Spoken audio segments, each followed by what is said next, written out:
It is 4:30 Central Standard Time, 5:30 Eastern Time, and as you take a look there, we are expecting a press conference from the governor, Wes Moore of Maryland, here in just a moment. And as we wait for that, you are taking a look at live pictures there. We are waiting for that. So as we do, I'm going to put it up here in the corner. And when we do have that, we will bring that to you guys. So again, press conference expected to happen within the next few moments here. So as again, we wait for that. Let's go ahead and talk what we know right now. And there is some new information that I am able to report to you guys. Sorry, guys, I'm able to hear them talking in the background there. We're going to listen in, see if we have any information coming when Governor Wes Moore comes out to speak, I assume, with city officials and officials that have been helping out in this whole entire incident. All right, some new information that is unconfirmed, but Brooklyn News is going to report to you guys as radio traffic has initiated and kind of talked about in these last few moments that those bodies were found in a vehicle, and that vehicle I'll listen in here again in just a moment, but that vehicle, the location was specified just a moment ago in a radio call. So, we are expecting right now Governor Wes Moore to go ahead and say something about that? Those bodies have been found of those 6 men. Again, if you're joining us, we are live, and I haven't mentioned this yet because we are a little jam packed here. Came on right as this press conference was expected to happen. So, what we know right now this live coverage is over the Francis Scott Key Bridge collapse after a ship by the name of Dali ran into a key support beam there and caused the whole entire bridge to collapse. Now, while multiple vehicles were on the bridge expected and assumed to be the construction workers, they were just working to fix some potholes on the bridge early in the morning when there was low traffic. They did fall into the water. Now, 2 of them survived. One of them did not go to the hospital. We do not know if he refused treatment or what. And another went to the hospital, and at this point, according to the Associated Press, has been released. I'm just kind of bringing you to the speed here. Also, and as we are covering this right now, I have to talk about some local breaking news in just a moment. Sorry, guys, let me get my mind straight really quickly. So, and 2 of those, again, walking away. Now, they're late last night, a third press conference, I think, was held. There wasn't a second press conference was held. I think it was a third. There's been tons of press conferences held by different officials, city officials, government officials. The NTSB has held some press conferences, and I think they're actually going to hold another one soon. We may bring that to you guys. We'll be waiting for that to occur, and when it does occur, we will bring that to you guys. Let me just bring you guys up to speed. So then those 6 people, because there were 8, 2 of them, again, walked away. 6 were still in the water, and late last night at that press conference, they were presumed to be dead. And then about, I don't exactly know what time the bodies were found, but at about 3:09, a call went out of somebody requesting some information about how deep the vehicle was that the bodies were recovered in. And that is what led to what we are reporting right now, that those bodies have been found in a vehicle under the water. So what we have to assume in this case, and we don't want to assume too much here in news, but what we have to assume is maybe they were trying to get in their vehicle to get off the bridge faster. I mean, I don't exactly know how long the bridge is, but I mean, it's not a bridge you can just run across really quickly. It's not a short bridge. I can look that up here in just a moment, but Again, I'm working to get some key information and some different information in to see if we can completely confirm that. And I assume Governor Westmore is going to do that. And what he does, I mean, I'm going to be blowing up our social media pages because, I mean, this is information that we've been watching for all day. Because at around, what was it, 6 a.m., I think, Coast Guard let divers go into the water searching for different evidence, and the investigative part has began in this, and the recovery part has began in this, after it was kind of the preliminary part of this whole entire situation. So our deepest condolences belong to those family members and to even those just closely related, uh, even closely involved. Those first responders are being able to help out. Our deepest condolences belong to them at this time here at Brooklyn News. So again, as you're tuning in there, we are awaiting a press conference to be held. Um, Governor Westmore is expected to speak here in just a moment. We are going to wait for that, and as we do, I'm going to do a quick news check here and see if we have any new information. Uh, the governor, let me read reading the latest info here, and none of it is delayed here. So as we join you again, following some breaking news over the Francis Scott Key Bridge collapse. I'm going to put this at the bottom of your screen here in just a moment. Give me just a moment. I know you guys can hear me type. I don't know how annoying that is, but hopefully it's not too bad.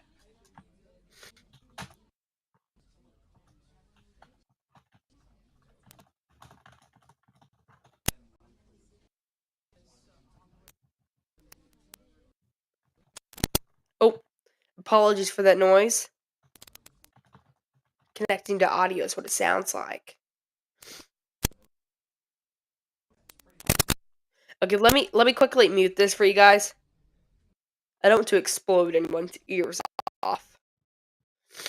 Excuse me. Okay.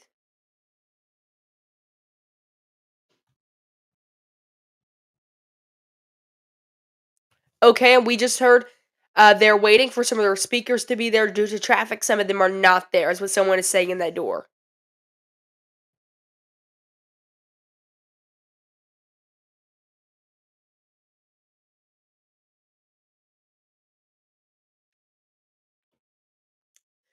Okay, 4:45, 5:45 Eastern time is when this is going to be held. So in just a few minutes. I thought she said in 45 minutes, and I was like, "Ooh, we're going to be sitting here for a little bit." Uh,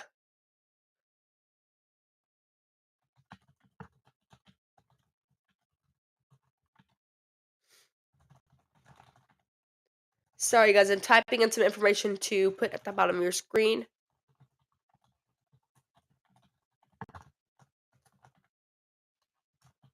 So, as we were on the air here with that breaking news, a press conference expected to be held here in just a moment at 5:45 Eastern time, 4:45 here. So, just a few moments, we're gonna stay on the air with you guys, of course. Updated some information at the bottom of your screen. That is what we know right now. Unconfirmed, the 6 bodies were found in a truck underwater awaiting press conference from Governor Westmore. Completely true there. Let me see if we have any new information coming in. Pete Buttigieg also provided an update earlier, as what it appears to be. We were waiting, though, to earlier. We may take a look at that later if our coverage has to continue for a little bit longer here. We may actually end up taking a look at that. We'll go full to that press conference and we'll turn audio back on. No one needs to have, a blinding ear there. So give me just a moment. What am I going to do here is, oh, okay. What I'm going to do here, I need to, give me 1 second. I'm going to go on mute for just a second.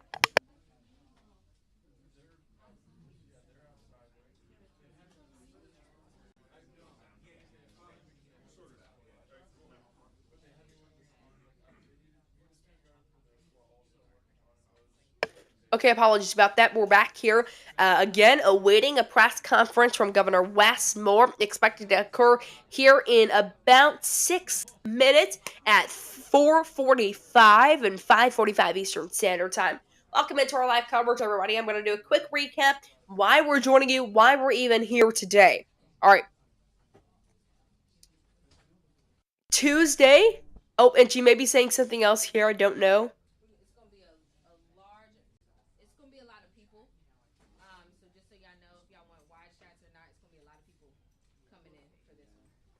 Okay, you heard her there. It's going to be a lot of people, just in case anyone wants wide shots. So we got a lot of people coming in. We are, again, unable to confirm, unable to verify, but police radio said earlier that those 6 bodies of those construction men that were presumably dead were found underwater in a truck. We cannot, at this point, verify, confirm any of that information. We expect this press conference to occur here in a few moments, and then we will tune over to that, okay? So, quick recap before the press conference happens here in just a few moments. Tuesday at about 1:30 a.m., 12:30 a.m., 12:30 a.m. here Central Standard Time.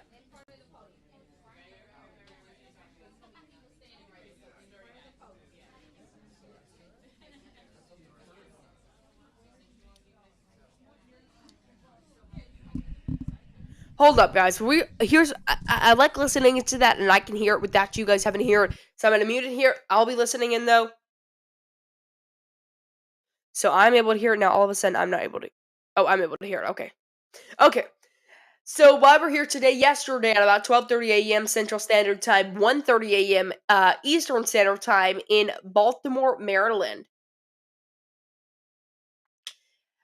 a um a vessel, a ship, a cargo ship headed out of a main port there, the Baltimore port, headed out, hit the Key Bridge, the Francis Scott Key Bridge. Again, that was occurred about 1:30 a.m. And we may show video later to kind of bring you guys all into focus because I know a lot of you guys are, maybe joining in the middle of this. So we want to make sure that you know everything that's happening. Okay. And luckily, they were able to call a mayday, and when they called that mayday, what occurred was all the traffic was allowed to get off the bridge, but some construction men were not. Now, 8 construction men did fall into the water. 2 walked away. Well, I'm going to say 1 walked away. The other went to the hospital, but according to the AP, they have now been released from that hospital. Something else to note here is the fact that uh, there were still 6 left, obviously. And those 6, late last night in a press conference, were presumed dead. And now, at about 3:09 p.m. earlier today, here Central Time, 4:09, uh, 4:09 Eastern Time. There we go.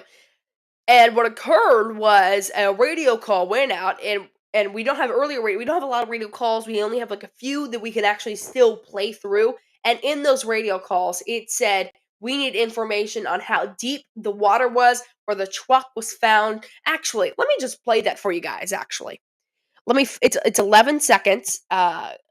Here we go. It's 11 seconds. I'm gonna play that for you on your screen right now. So again, everyone, please.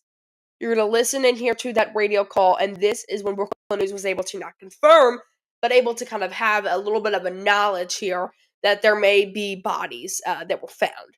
I'm going to play this 11-second call here, so please listen. I spoke to Dawson on the phone, but the one piece of information, I need to know how deep the truck was in the water that the bodies were recovered in. I need to know that right away. That is the information that when we kind of began this inferring and this assuming that there maybe have been bodies found, is when that there you heard that mail requesting information on we need information on how deep the water was, that how deep the truck was in the water. So that is when we were able to kind of confirm some of this information here. Still waiting a press conference expected to happen here in just a few moments. Take a look on your screen right there. We are awaiting that, and it's expected to happen. This is held by Governor Wes Moore. We are waiting and gonna stand by for that. That is expected to happen here in about 1 minute. We do not know if it is going to. Let's do this here. Let me switch these two shots out here. Switch them out here. And we'll have that one the main one, and we will just go full over to that when we receive information, guys. And when we see people talking out.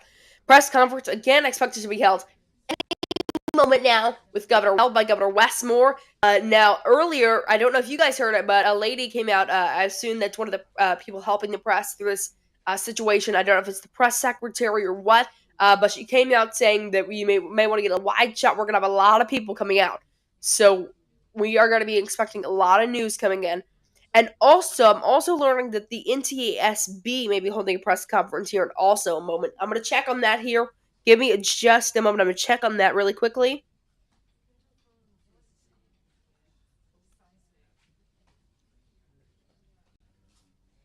Let me check on that. I don't know if this is the same one or what here. I don't want to be getting any information wrong. It's scheduled for 7:10 by the AP. Let me go to the NTSB's X page, the platform formerly known as Twitter. Let me go there. Stand by with me, guys. Let me check the NTSB's 7 p.m. Is when NTSB Chair Jennifer Homedy will brief the media today. So we are going to wait for that. Oh, we also have some drone footage we may be able to show later from the NTSB here. Oh, that is beautiful drone footage. We may show that a little later because the press conference is expected to be held any moment now. When it is held, we will go over to that. I don't know if we're all going to have this in one broadcast until 7. I mean, that's not really that far away from broadcast time. What?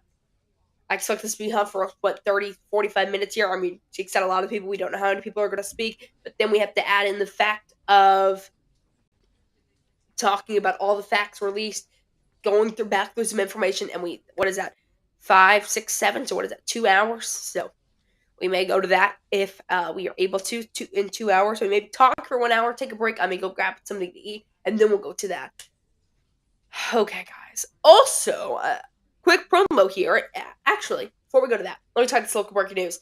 According to multiple sources here, I know a lot of you are not tuned in for local breaking news, but here in Brooklyn, Arkansas, at Highway 49 and Highway 49B, reports are saying that a truck overturned, a grain truck had overturned. Don't know what's going on there right now. I'm going to try to stick with it, give you guys an update, start the broadcast. Anyone tuning in here in Brooklyn that wants to know any more information on that, I'm also waiting for this press conference to begin any moment now again. Any moment.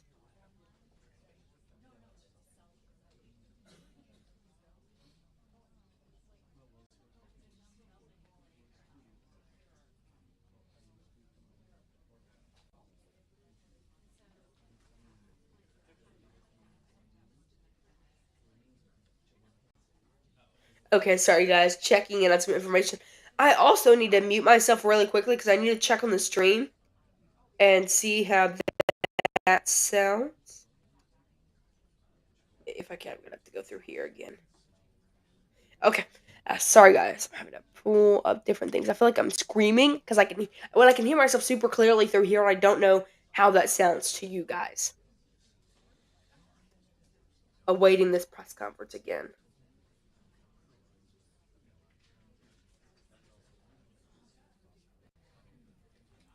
Guys, please stand by with me here. We are awaiting a press conference by Governor Wes Moore of Maryland. And as we wait for that,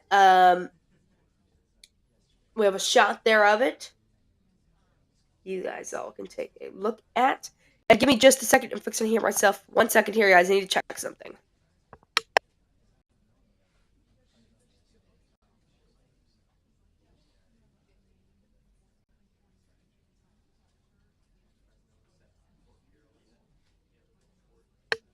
Okay.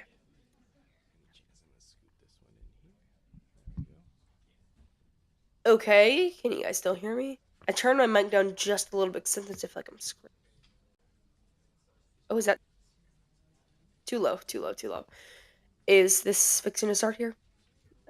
Possibly. Wait just a moment for them to walk out, and then we will cut to that. Cut fully to that, and I'll mute myself, and we'll watch that. I don't know if we're fixing to do this. We'll wait here for just a moment. So keep people just walking out there. Just a few people walking out there. Correction. Let me check on any new news that possibly could be coming into our into the room here, into the studio.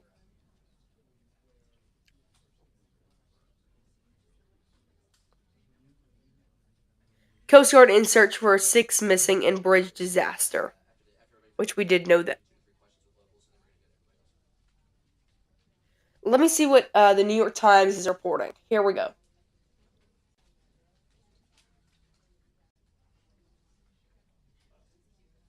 It says the New York Times story said officials said the construction workers had been missing too long to hope for rescue. They were on the Francis Scott Key Bridge in Baltimore when a cargo ship. So that we can hold the remarks.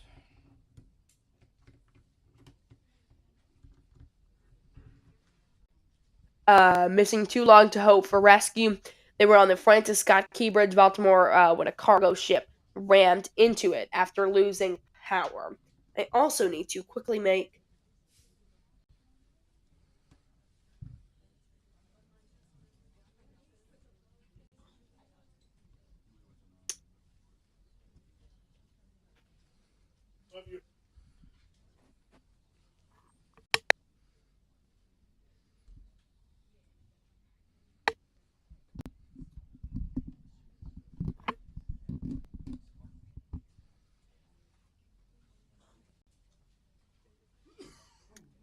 Still waiting here, and guys, I'm not doing.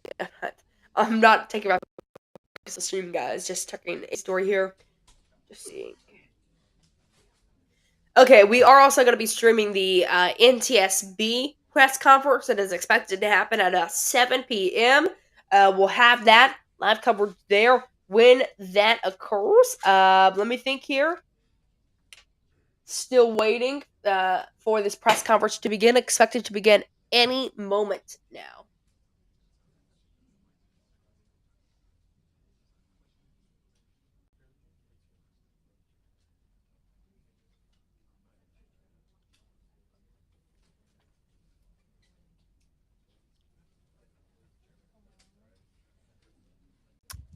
Thanks everybody for tuning in, by the way. If you have any questions, comments, concerns, you can always say that here on our live coverage. You can always ask anything. We're going to attempt our best. I'll attempt my best to answer the question that any of you could possibly have. You can comment on X or YouTube, which is where we are live right now. And also, CNN is reporting the brother of Maynor Suzo.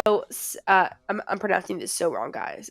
I'm going to learn how to pronounce these names, I'm sure, in this press conference coming up here. But it says the brother of Maynor Sandoval, one of the 6 victims presumed dead in the Key Bridge collapse, said that victims' families were informed of the news conference with the Maryland governor and other top officials that was scheduled for 4:30 here, 5:30 Eastern. However, they have not been told what to expect.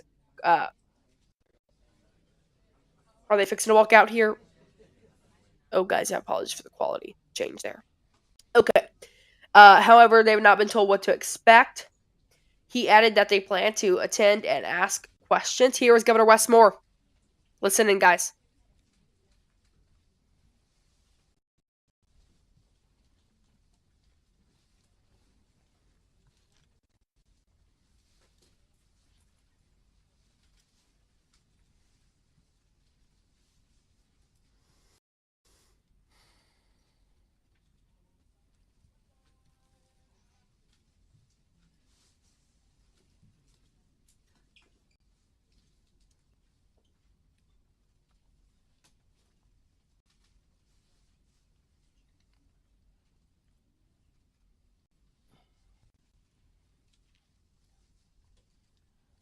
Good evening.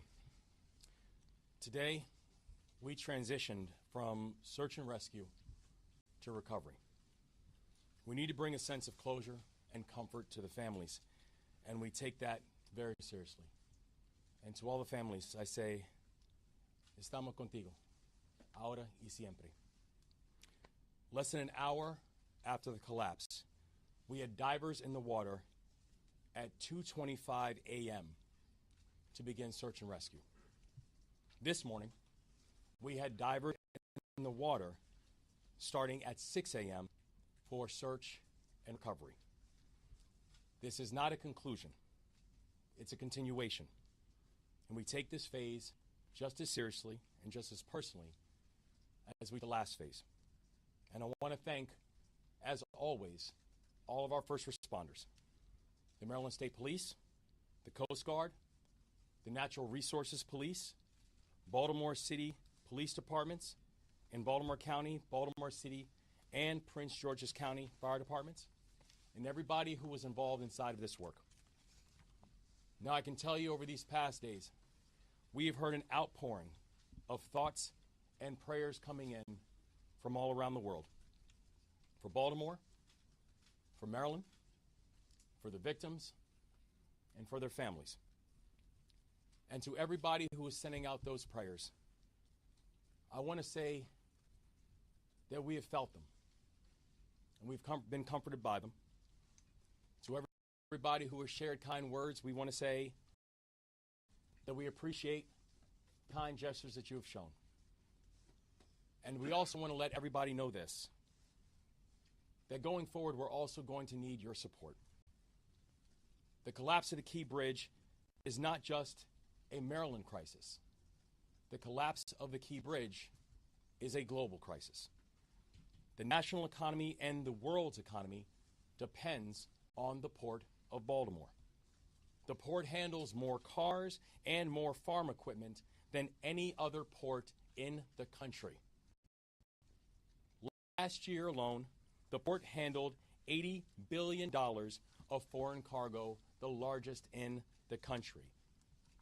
Now, in the last 24 hours, we've had a chance to work with the Navy to mobilize major resources all around to be able to make sure that we are getting things moving, and this has happened at record speed. And I was informed that they are still assessing the area and organizing with a thorough plan of action. This afternoon, I also had the chance to meet with the Maryland Department of Transportation and my executive team and all the leaders there. And we talked about how we are going to continue to mobilize assets at all levels of government and society to make sure that we are moving forward collectively with our response. Today also, Maryland submitted our request to the Biden-Harris administration asking for emergency relief funds to assist in our work going forward. And I had the opportunity to speak to the president again today by phone. I'm thankful also that we're here joined by Tom Perez, who I know is also going to share words later on. And Tom, it's wonderful to see you here, and thank you for the continued support and work. So the thing we know is this. I do not know at this point what the total costs are going to be. I do not yet know what the full timeline is going to be. But the thing that I do know is that the task in front of us, it will be real. It will be daunting. But despite this task ahead of us being daunting, I can tell you right now, our resolve is unshaken. We will get to completion. We will do it together. This work will take time, but we are going to make sure that we are going to leave no one behind. We are going to take care of our people. At least 8,000 workers on the docks have jobs that have been directly affected by the collapse. We need to make sure we're supporting them in this moment, and we need to make sure that we are getting them back on the job. And the same goes for many others that have been affected by this crisis, both directly and indirectly. We are going to move forward together because that's what we do. Because we are Maryland tough, and Baltimore strong. I will now turn it over to Colonel Butler from Maryland State Police for updates. Thank you, Governor. I'm Colonel Roland L. Butler, Jr., Superintendent of the Maryland Department of State Police. This morning, as the Governor said, we moved from search and rescue to search and recovery. The Maryland State Police, along with the other water recovery teams, supported by state, local, and federal partners, made a tragic finding. Shortly before 10 a.m., divers located a red pickup truck submerged in approximately 25 feet of water in the area of the middle span of the bridge. Divers recovered two victims of this tragedy trapped within the vehicle. The victims were identified as Alejandro Hernandez Fuentes, 35 years old, of Baltimore, and Dorlian Ranial Castillo Cabrera, 26 years old, of Dundalk. Their family members were notified just over an hour ago in person by Maryland State Police personnel with crisis intervention personnel present. Knowing the gravity of this, we've provided them with a list of resources that they can refer to and refer their friends and family to. At this point, based upon the conditions, we're now moving from a recovery mode to a salvage operation. Because of the superstructure surrounding the vehicle, what we believe are the vehicles, and the amount of concrete and debris, divers are no longer able to safely navigate or operate around that.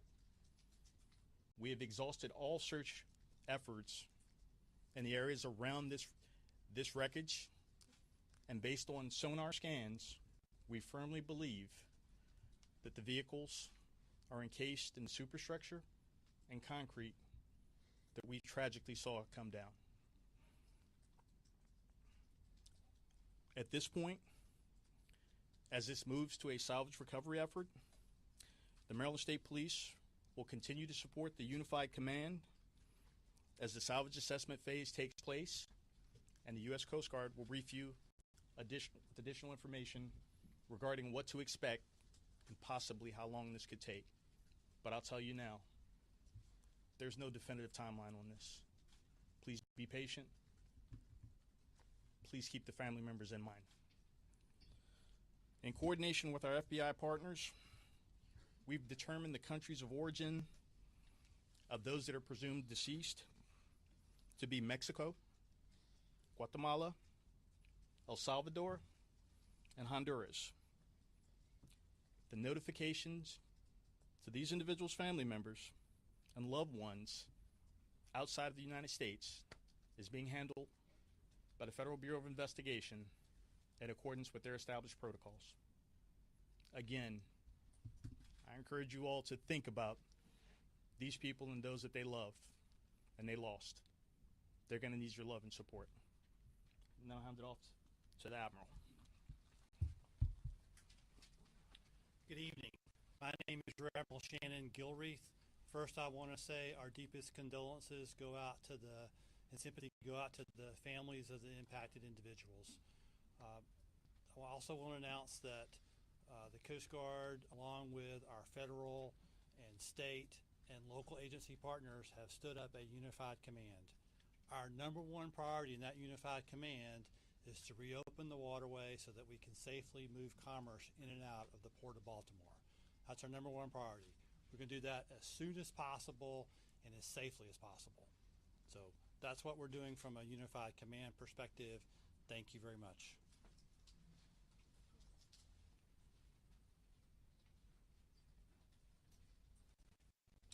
Good evening. I'm Paul Wiedefeld, Secretary of Transportation. The entire department is heartbroken to have lost these individuals on one of our facilities. I did want to update you on the efforts that we're doing to move forward with the reconstruction of the bridge. As was mentioned earlier by the governor, we have applied for the dollars, the federal dollars that are available for this type of purpose. I sent a letter earlier this morning I just got off a phone call with the Federal Highway Administrator on the process that we're moving forward. We intend to receive some additional federal dollars very quickly to start that process, and then we will come up with a design for the replacement of that bridge as quickly as possible to get the port back up and the community back up and running. Thank you.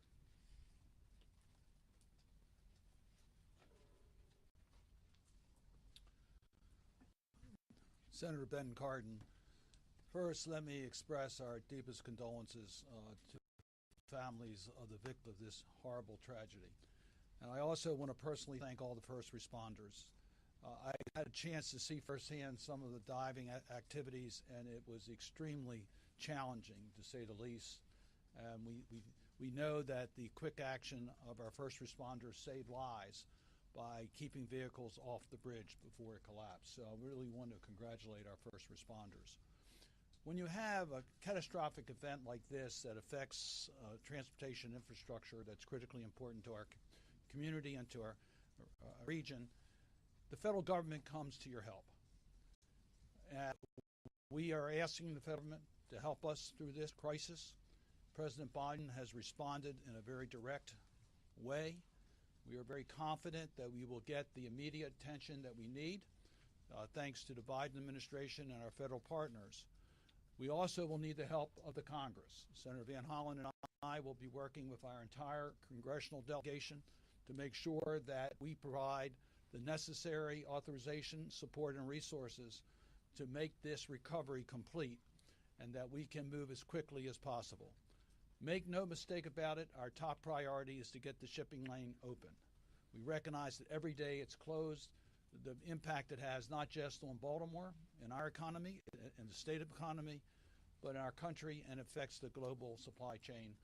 And we recognize that we have to move with dispatch in regards to opening the channel. We are also working today on a replacement bridge so that we can also have those plans in place and have the tools and resources available so that we can reconstruct the bridge as quickly as possible. First priority, open the shipping lanes, let us replace the bridge, and we appreciate the fact that the federal government will be there every step of the way. Senator Van Hollen.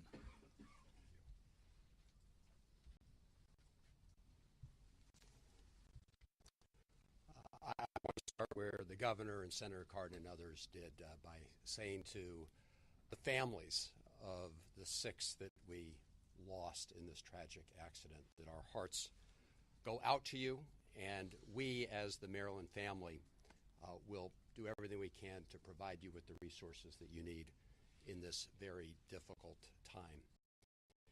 It's also a solemn reminder of both the contributions and the sacrifices that our immigrant families make in our community and around the country. And I also want to thank the first responders for, first of all, the search and rescue operation, and now the recovery operation. Thank you all for the hard work that you're doing. As others have said, we have 2 priorities. The most urgent priority is to open up the Port of Baltimore, because as the governor laid out, it is essential to the livelihoods of people here in Baltimore, the economies of the region, and will impact people around the country and around the world. The Port of Baltimore is that important, and it is the 8,000 people who are working there directly, the tens of thousands of people whose economic livelihood is tied up with the port. So I want to thank the President of the United States, who called many of us yesterday and then spoke to the nation, is already delivering on his promise, which he has ordered the Army Corps of Engineers to do everything necessary to clear the channel so that we can reopen those shipping lanes. If we have to open one first and over a period of time, I think we're going to do whatever we can to make sure that we have ships pass through as soon as possible. The Army Corps of Engineers, the federal government, will pick up the costs for that, and those funds are available. I saw preliminary estimates between $40 and $50 million, but they're very preliminary. But the bottom line is the Army Corps will pick up the costs. I want to commend the governor and his team for their fast action in putting forward the notice that they're going to apply for the federal emergency relief fund, part part of the federal Department of Transportation's program, the Federal Highway Administration. We will be working very closely with the governor, Secretary Wiedefeld, and others, and their team as you process that. Just to give you all a sense of what that means, you can draw down funds immediately for some of the costs of diverting traffic and other immediate costs to adjust to what happened in the short term. And then going forward, that relief fund provides a strong federal match. We believe it will be 90-10 in terms of the federal share. For the 10% remainder, Senator Cardin and I will be working very closely with the President and our colleagues in the Congress to make sure that we meet President Biden's pledge to do as much as possible to make sure that the federal government picks up the costs. Some have asked about the ship owners themselves. Obviously, as the NTSB conducts its review, we'll have a better idea of exactly what happened. And if anybody is liable for negligence or wrongdoing, you can be assured that we will be pursuing those funds as part of the cost share. From the congressional point of view, we will be pursuing, as I say, what we hope will be about 10% of the total costs through the legislative process. We will push to make any increases necessary in that emergency federal fund, and again, put forward legislation. Senator Cardin and I are in the process right now of reaching out, putting a phone call into Speaker Johnson because we think that this is something where Americans should come together. This should not be a question of Republicans or Democrats. This is an American challenge. We are a great American city here in Baltimore, and we're hoping that all of our colleagues will come together and join us in making sure we rebuild the bridge. Because as the governor said, we do this together, and we hope that will also be true in the United States Congress. So thank you to everybody who's been part of this. I'm now going to turn it over to the mayor of to Tom Perez, another great Marylander who is now at the White House doing wonderful work with the president. Tom Perez. Thank you so much. Good evening. My name is Tom Perez, and I have the privilege of serving as a senior advisor to President Biden. And President Biden, like the nation, grieves for these victims. And he is no stranger to tragedy in his own family. And Governor, thank you so much for your leadership throughout this challenging situation.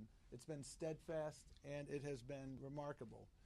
We are all in this together. When President Biden first heard about this yesterday morning, he summoned everyone who had a relevant stake in the game to come together to make sure that every federal resource was put to bear. So we see the Coast Guard, we see the Army Corps, we see the National Transportation Safety Board, we see the Department of Labor. The President directed us to make sure that we are doing everything possible. Success occurs when everybody is working together, and that's exactly what is happening here. I met with the families earlier today, and it is really, really tragic. And we will get through this. We have no doubt about it. And the President has directed us to move heaven and earth. Those aren't my words, those are his words. To make sure we are helping the remarkable people of the great state of Maryland to move forward. And we will indeed, Governor, I can inform you with confidence that we will process your request promptly because the situation calls for prompt action.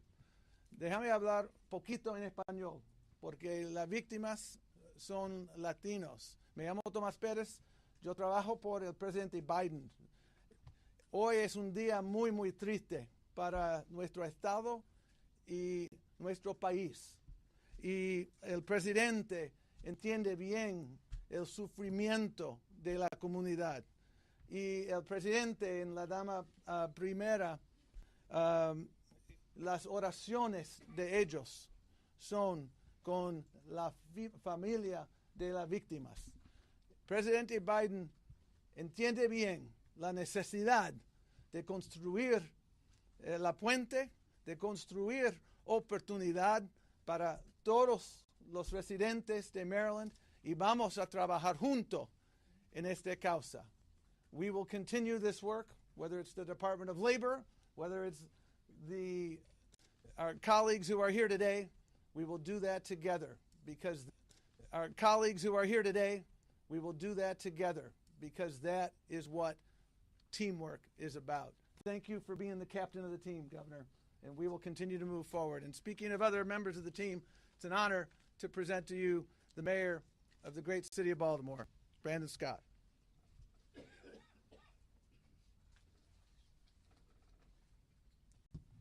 Good evening. First and most importantly, to each of the families, know that my heart and the heart of the entire city of Baltimore is with you and will be with you forever. To every first responder, whether you're from Baltimore Fire, Baltimore Police, Maryland State Police, or the Coast Guard, our county partners, thank you. Thank you for being fearless and selfless and for putting your life at risk to save others, as you did yesterday, today, and each and every day. To Baltimore, we are all hurting, but we must be reminded in this moment that we are Baltimore. The city of Baltimore cannot be broken. We will continue to work with our federal and state partners through this. We will not be broken, but we are asking today also for some patience. As you heard, we will reopen the channel as quickly as possible, but it's just important that it's done the right way. We also, well, this is me, I'm also asking for folks to have a little bit of decency and respect. Don't spread misinformation. Don't play bridge engineer online or in the media. Remember that these are people's family members who lost their lives simply trying to make transit better for the rest of us. We are strong. Our spirit in our city is strong and cannot be broken. We will rebuild and heal the Baltimore way, and that's together. Thank you, and I'll turn it back over to the governor.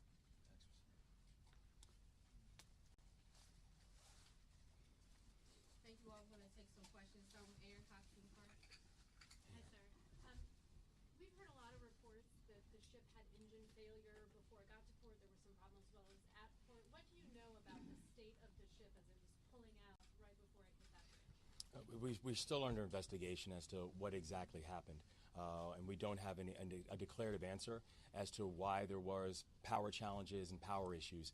The thing that we do know is that we have documented that there were power challenges as the freight was coming up on the bridge. And when the Mayday call was coming in, the Mayday call came in because of the power issues and the lack of ability to steer the vessel. Can I follow up on? Yeah, I just wanted to follow up on that and say, by power challenges, do you mean reports that it lost power before it even left the port? And can possibly Secretary Wiedefeld, can you confirm that one of the two people rescued yesterday was a state inspector?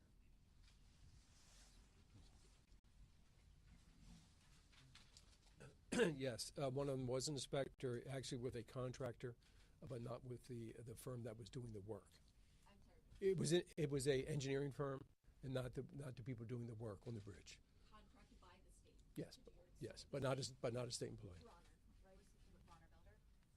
No, Bronner Builders, the construction company, and then there was another engineering company to the name, and that was the construction manager overseeing the work. And what about the engine question? Confirm it. As far as the engine goes, we were not informed of any problems with the vessel. We were informed that they were going to conduct routine engine maintenance on it while it was in port, and that's the only thing we were informed about the vessel in that regard, ma'am. Thank you. Brian? Can you say any more about what the power issue was? There's been some conjecture that maybe fuel was involved. What is known about that at this time? So what we know at this time is we don't have a confirmed answer as to what exactly the power issue was. We know that the power issue connected and meant it was an inability for there to be proper steering and proper adjustments on the vessel, but we do not have any further details as of yet until a further investigation is completed. Fox 45.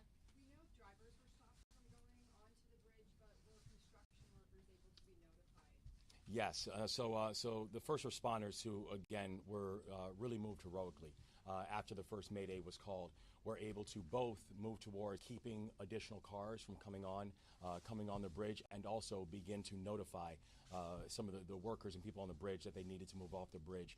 In fact, one of the survivors who I had the opportunity to speak with, one of the things he mentioned to me was, as he was moving off of the bridge and literally saw the bridge fall right after he moved off, it was because it was a first responder who was telling him to move off of the bridge.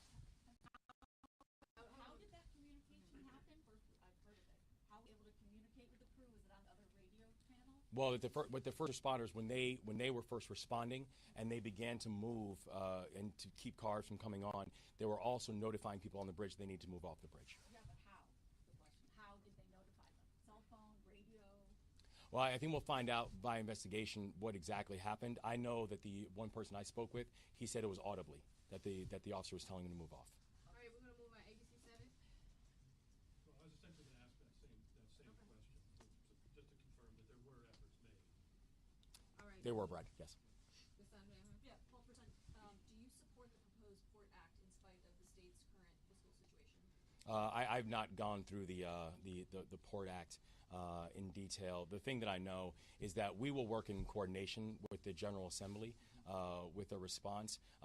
We will work with we're thankful for the work that we're happening on the federal side, of our federal delegation and our partners in the White House on it as well. And we know that the response that we are going to have as a state is one that needs to be coordinated and one that we are going to do and make together. All right, right here. Can you confirm that the two people that were recovered today were some of the construction workers that were part of the crew? And can you also give us a timestamp for when divers had to come out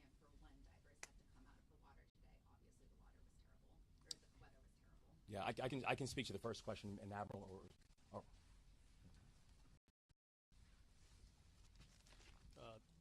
Your first question, as I understand it, shortly after 10 a.m., the divers located the vehicle. It took them a while to secure that vehicle properly, place airbags around the vehicle. Then it was very slow traveling to tow that vehicle to the shoreline. At some point, they realized that the water's depth would not support towing it all the way in. It was at that point the deceased were removed from the vehicle and brought to the shore, where they were placed in the custody of the medical examiner's office. Second part of your question was? Can you just confirm that those were two of the construction workers, two of the six? They were both working for the construction company. One of the individuals was identified by a driver's license in his pocket. The other individual was identified by fingerprint.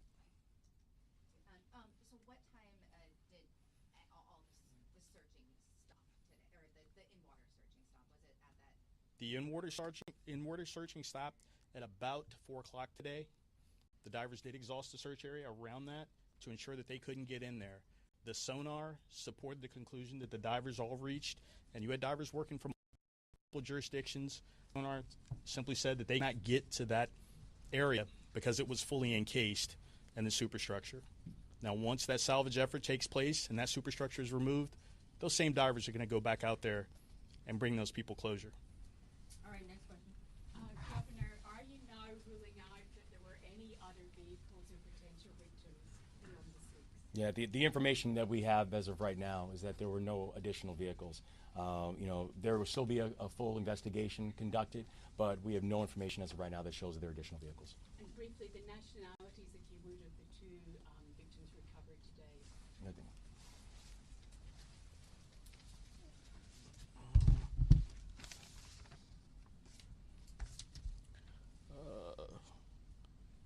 This shows Mr. Alejandro Hernandez Fuentes, lived in Baltimore, but was from Mexico. And Mr. Cabrera is from Guatemala. Can you just spell those names as well, if I ask? Yeah. I'm so sorry. Which one would you like first? Alejandro? Sure. Alejandro. The middle is Hernandez. Hernandez. Last name of Fuentes. Fuetes. Your second victim. First name spelling Dorlian. His two middle names Ronial. The next is Castillo, Tillo, and the last of Cabrera, Cabrera. And if you are missing those names, we will get that to you afterwards if you did not get that. We'll take ABC, we'll take 2 more questions after that. Do we have any updates on the medical condition of the survivor who was hospitalized? Survivor who was hospitalized was released earlier today. All right, next question. Has that person been interviewed, and what kind of interviews do you expect what kind of information do you expect to need to get from that person? Obviously, we're looking for any information pertaining to this tragedy. He has been interviewed. There will probably be follow-up interviews conducted by the Maryland State Police and NTSB, as well as federal partners. Have you learned anything in those that you think is important to happen in the moments before? At this juncture, I would be remiss if I went into what's going on in an ongoing investigation. All right, Brian, one more time. Are barges and cranes on the way? I know there's no way to have a time frame for getting things reopened, but I guess I'm essentially asking, is help physically on the way? And do you have a time frame for when things could start being lifted from the water? I don't have a time frame on the actual lift yet because we're still putting those plans together. We're going to lift as soon as possible. We do have barges on the way and the crane barges as well. They're coming as we speak now, sir. We're going to take one final question. You have a question? Yeah, I have a question. We understand, at least in the past, that the cargo ships were brought by tugs through and underneath the bridge, but that stopped several years ago for various reasons. Is there any, I'm not sure it's a local question, but is there any plans to maybe, once it's open, reinstitute that and have these ships tugged out? I'm sure you know, no matter, it could have been going 1 knot and it could be taking the bridge down someday. So, are there plans to change the protocol because of this? We will obviously investigate all protocols associated with this. We'll also look to the NTSB and some of their recommendations because they'll review every process that we follow to the Port of Baltimore. Thank you. Thank you, That's everyone.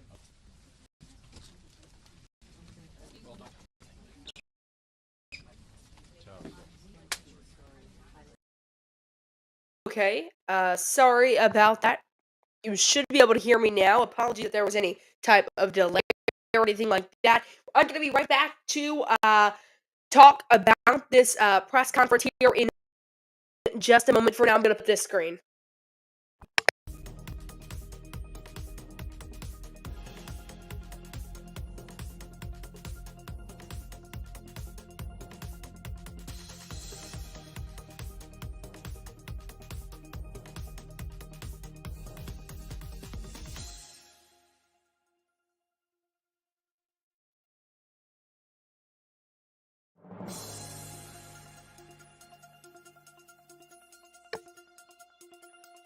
Apologies there for having to step away. I am back. Give me just a moment. I need to update our web story. But while I do that, I'm going to be breaking it down for you guys. I'm going to be looking over here and breaking it down. Okay.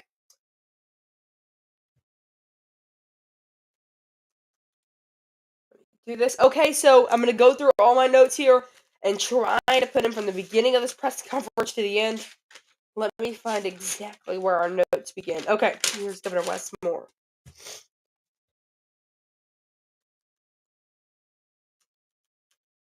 The heading here.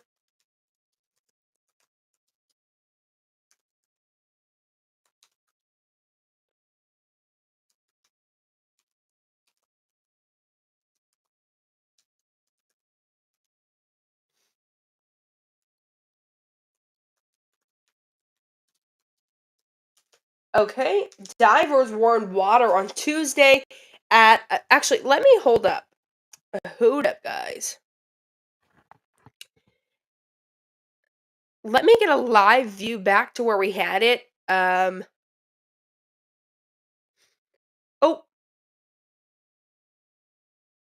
Okay, must just be something over here. Sorry, it glitched out here. Okay, we are fixing to lose our camera feed. Guys, I apologize. I'm gonna have to switch cameras here. Give me a second. Give me just a moment to switch cameras.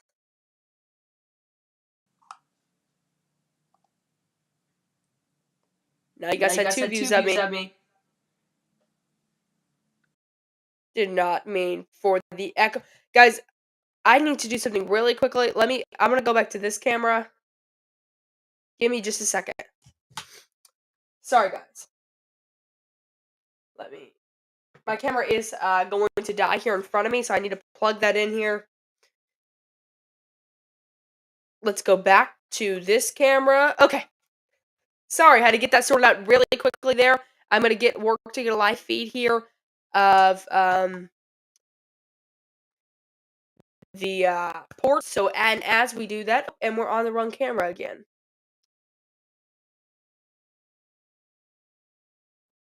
Okay, now we're on the right camera. Okay, I'm gonna work to get a live feed of that port. While we do that, I'm putting in some quick notes here. I'm just putting in press conference notes.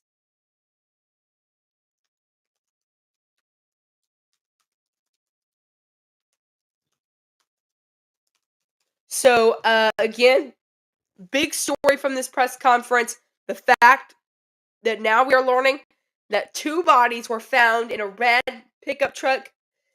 Now, I have those names somewhere back here. It is, I think it was, and these people range from, I'll pull up something.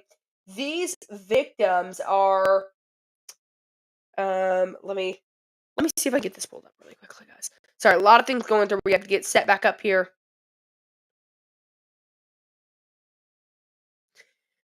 Set back up here to continue our live coverage. I'm going to go to this chat because I also have to plug my battery in, obviously, over here and check to see if we can get that working. And what I may have to start doing is turning it off when we're doing something else and things of that nature to optimize the battery. Oh, okay, we should get a shot from the port of Maryland here in just a moment.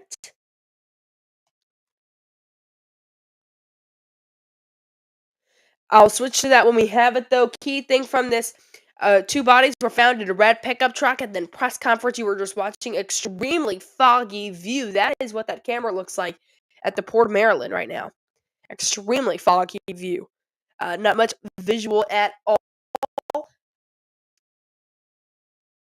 Okay, well, we know big things to take away from this. I'm going to be stepping away from my microphone for just a minute.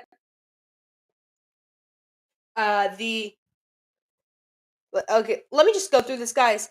From the beginning, Governor Wes Moore came in talking about divers were in the water at 2:30 a.m. Eastern Standard Time yesterday, which is going to be what? 1:30 a.m. Central Time. We kind of have to convert everything to Central Time because we are obviously here in Central Time and some of our viewers are in Central Time. Also, the national and local, they need this port, obviously. This port very critical to a lot of things that go around here, there in Baltimore, so and around the whole entire country. So, priority 1 was to get the port back up and working. Huge priority, obviously, as we haven't seen that port working and are going to have that port working at least for the next few days here. We have to get all this stuff out of the way, and that is where things are going to start now, obviously. That is where things are going to move on now, because that is what has to happen. Things are going to go now to this sense of recovery, this sense of, instead of recovery now, trying to recover those bodies, recovery, but trying to build back, trying to clean out, open that port. We heard from Senator, I think it was Senator Cardin. He said, and I'll pull my notes up for him. Senator Ben Cardin. He said top priority was to get the channel back open and replace that bridge, and that is something key, I think, to this all. Is get that bridge back open, get that port back going, and so we don't have what I think it was 8,000 people. Yeah, 8,000 workers at that dock that do work there. So, and that is when we had, I think, we had Colonel Roland Butler came up there and said shortly before 10 a.m., 2 victims found in 25 feet of water. Family notified in person. He assumed we don't really know what is going on with the other bodies. He just said we assume they're under some of the infrastructure from the bridge that has now fallen. That is something he did say. Just so much incredible news out of this all. So sad to hear some things that we are hearing.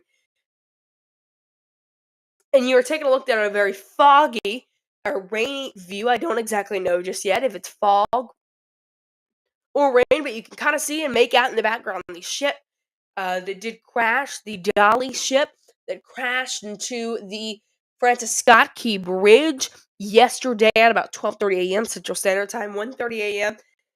Eastern Standard Time.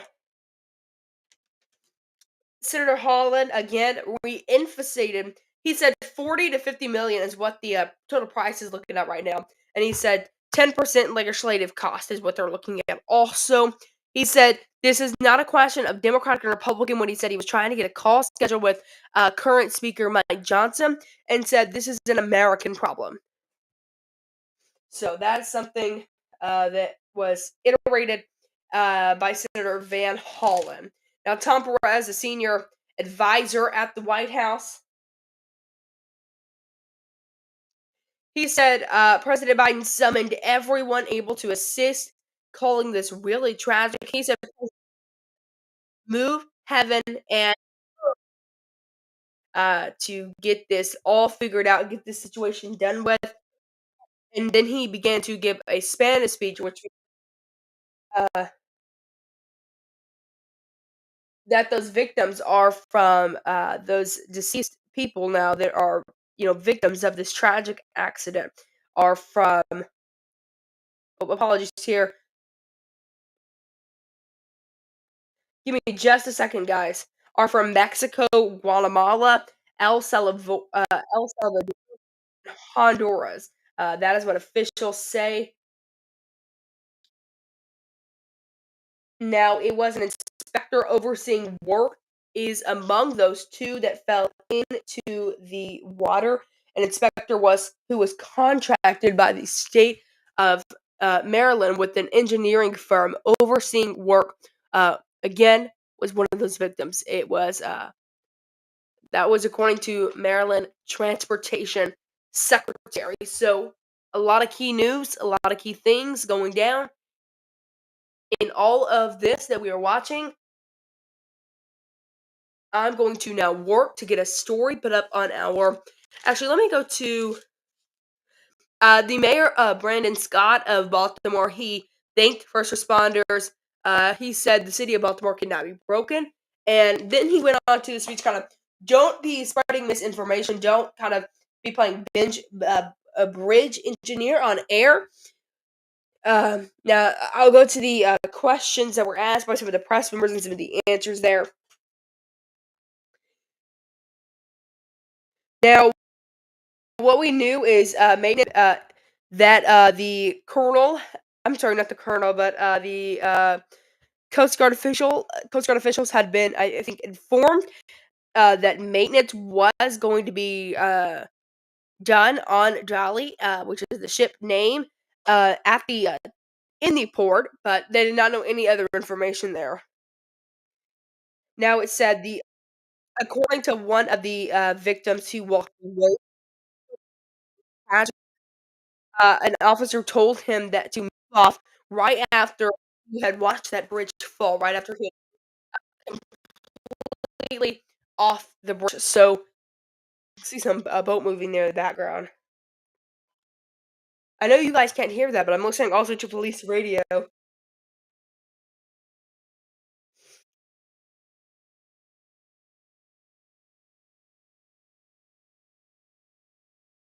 Hold up, guys, here.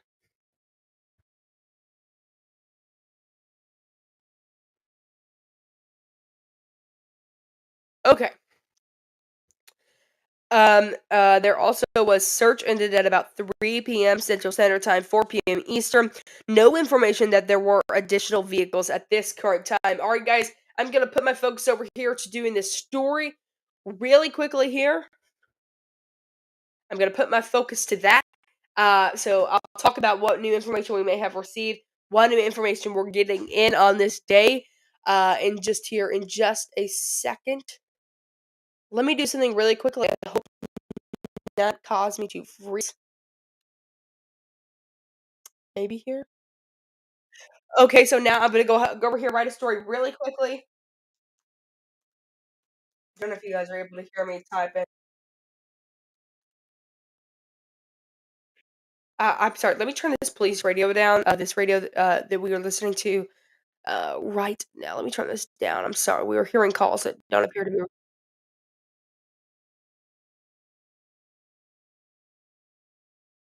be related. We are also expecting a press conference to come at. Oh, actually, what is that? If it says 7, is it 8 p.m. Eastern? So 6. So what is that? I'm sorry, 7 p.m. is when we're expecting an NTSB press conference. So we are probably going to, we may take a break in between that time, but we're going to stay on the air at this moment, following some news, following the coverage of all of the, I mean, these absolutely tragic accidents that occur, that have occurred across America. And now we're focusing directly on this one that occurred yesterday at about 1:30 a.m. Eastern Standard Time.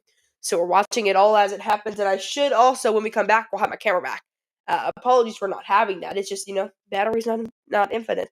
And something to note, I don't. Let me turn these lights off too. They appear to have lost light too. I may need to get new batteries. Okay, guys.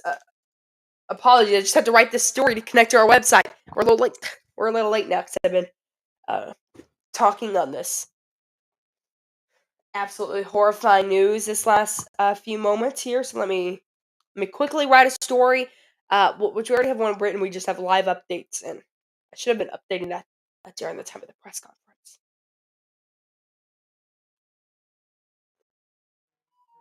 Oh, if you hear that notifications down, it's usually news related. I have this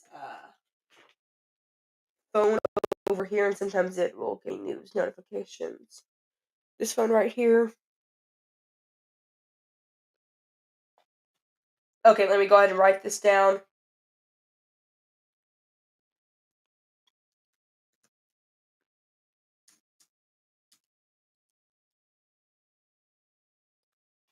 Okay, let me go to my notes here to make sure I'm getting everything correct.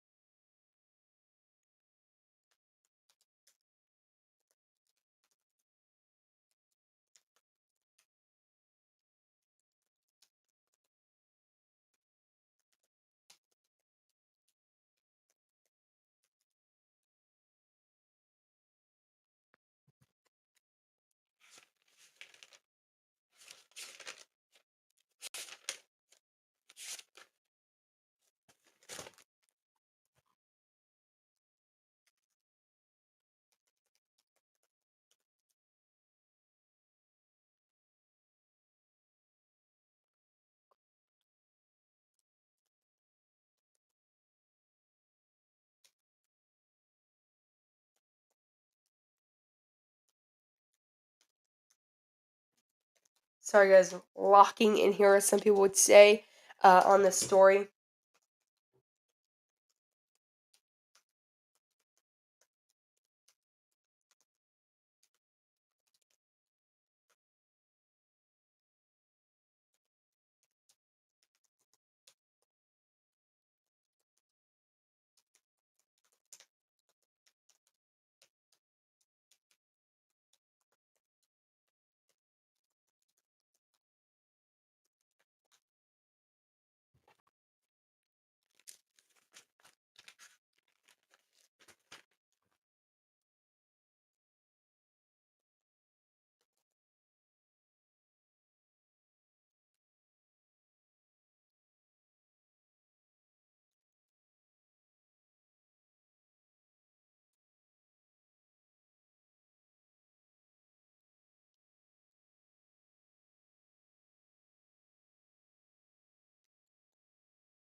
Gonna get there, guys. Just having to put in some key information here. Uh,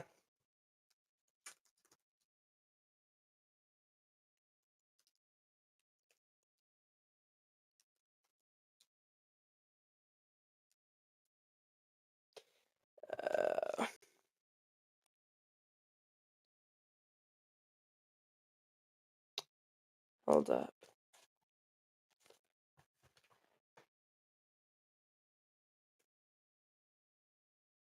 Just right over here. So I'm gonna look at some information. Sorry, guys.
Putting in some key information here.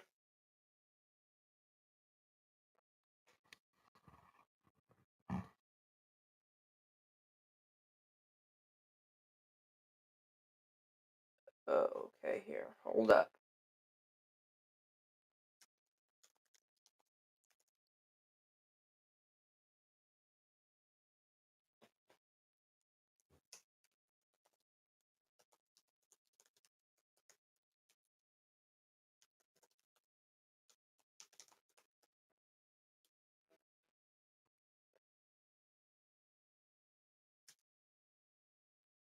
Hold up, everybody. I've got to put something into the computer. Of course. Also, I might need to, here's what we're going to do in this time being. I need to reload what we're live streaming off, which is a program called Restream. It is like absolutely glitching out over here. And I apologize for leaving you guys on silent so much. We are covering the Francis Scott, let me make sure that, yeah, the Francis Scott Key Bridge collapse. And a press conference was just held moments ago. I know I was bringing you coverage of that, and I went ahead and went through some of my notes. I'm going to do that again, but we may. What I'm going to do, I'm going to have to take a break here in just a moment. Probably going to have to finish writing some of these stories. Actually, let's go ahead and take a break right now. A press conference just held. I'm going to go through some of the key information held during that that occurred during that press conference. We learned that two of the construction men, one not actually construction man, but an inspector contracted by the state of Maryland, were found in a red pickup truck in the water. They were found dead, of course. Now we know this was 25 feet under the water, and that their families were notified in person. Right now, they assume that the other bodies are down in the water, just under so much debris and different infrastructure and those type of things. There is no timeline at this current time of some of these events, what exactly occurred. Governor Wes Moore said divers were in the water by 1:30 a.m. Central Standard Time, 2:30 Eastern Time. They say this that was on Tuesday, but then this morning there were divers in the water at 5 a.m. Central Time, 6 a.m. Eastern Time, and that 8,000 workers are employed at that dock, at that port, I should say, and that they're working their hardest to get and make sure everyone is back at their jobs and safe. Also, let me go to Senator Ben Cardin. Actually, let me go here. Let me go to Senator Van Hollen. He says, and both of them, Senator Ben Cardin and Senator Van Hollen, both enunciate their priority here to fix that bridge and get that port back open. Now, they also say that, or Senator, let's go to Senator Van Hollen here. Let's talk about him for just a moment. Let's go into that. 40 to $50 million were very preliminary cost for the rebuild of this bridge. But let's go here to what Senator Van Hollen said. He said this when he was talking about trying to get a call set up with a current. I'm sorry. Let me. My head just blanked. Mike Johnson. Mike Johnson. To get a call with Mike Johnson in the House. He said this is not a question of Democratic or Republican, but an American problem. He stated that. Now let's go also to Tom Perez, senior advisor, told him that President Biden said, quote, move heaven and earth, unquote, to make sure everything is done properly and, everything is done and get the resources here to to do it. That is what President Biden, that is what Tom Perez, the senior advisor at the White House, said that President Biden had told him. Let's go to Mayor Brandon Scott of Baltimore. He said he thanked first responders and then stated, don't play bridge engineer online and don't spread misinformation online. He requested that those do that. And in the questions asked by the press, here are some of the answers here. Apparently, according to, I think it was according to the Coast Guard official there, he said that they were informed that maintenance was going to be taken on and done while in port. That was why Jolly was in port, which is the name of this ship, of this cargo ship that crashed into the bridge here. And we can actually go now to. We can still go to a live shot. We'll go to a live shot as we talk about some of this. Actually, here we go. Okay, let's talk about some of this information. It's cleared up a little bit. You're still able to see the debris and absolutely incredible incident that occurred. He said, officer, I don't remember if this was the governor. I think it was Governor Wes Moore. He basically said that he had talked to one of the victims or talked to one of the people that had made it off, the two people that had made it off, and an officer had told him to move off right after he had watched the bridge fall. Can't imagine what he's going through after, I just can't imagine. Guys, I am going to take a break. I'm going to leave you on this shot if we can. It may cut. What I'm going to have to do here, actually, I'm not going to be able to leave you on this. I'm going to have to stay with you for just a moment, actually. What I need to do here.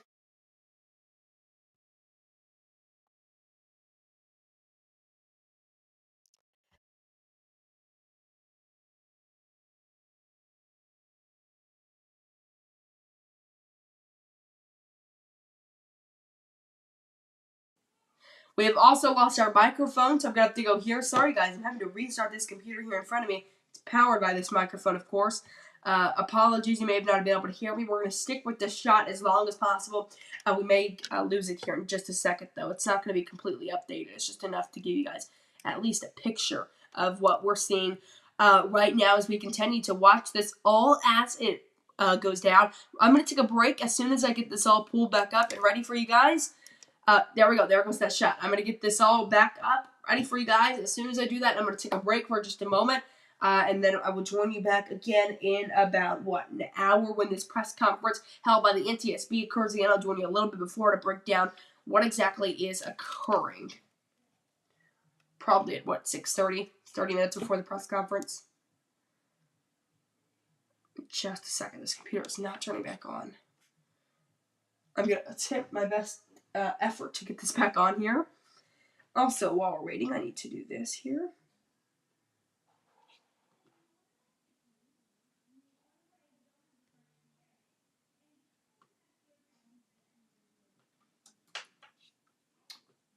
Okay, here we go. This computer's powering back on. I'm just going to talk in this mic, but I cannot talk in it.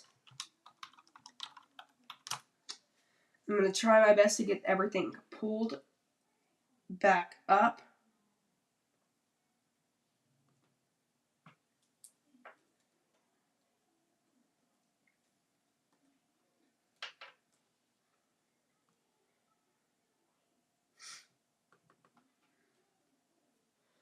Okay, everything's reloading back up, so should get it any moment now. Excuse me.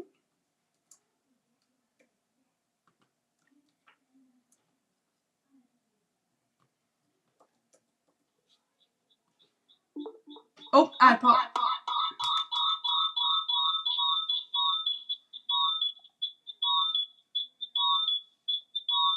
Oh, I know exactly what it is.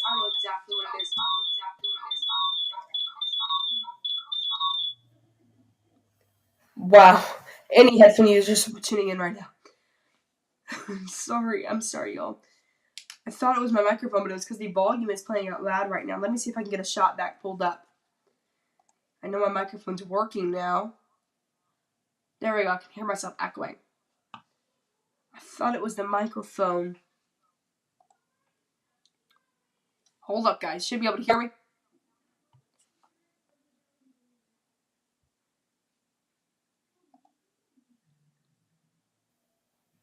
Okay. Apologies for the echo. Now you guys should be able to hear me. Again, apologies about all of that mess that we just had going on there, but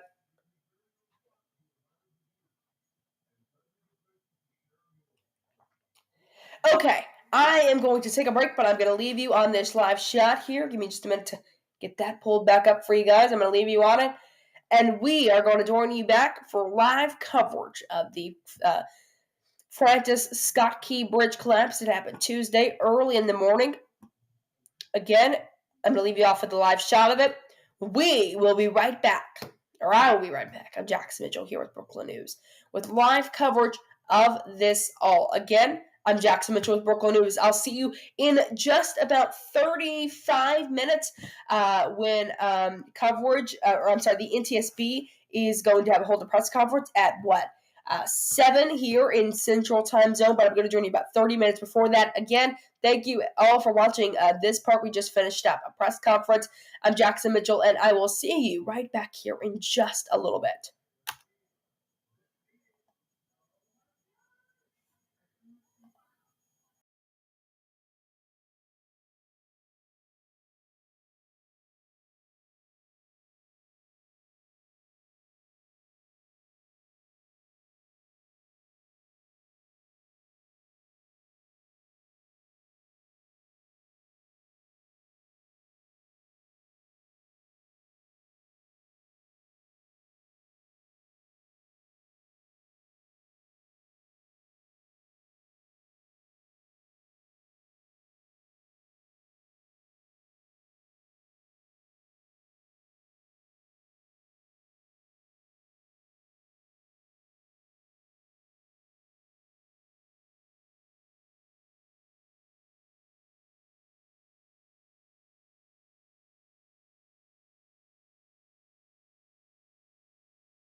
Okay, everybody, welcome back in.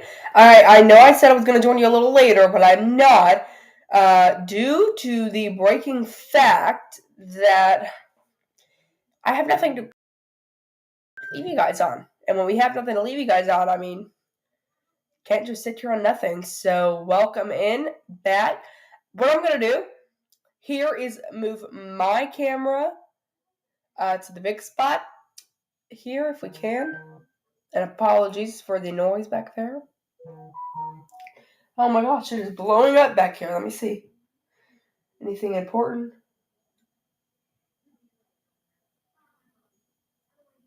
No, nothing important. Okay. I'm going to leave it on my camera for just a moment.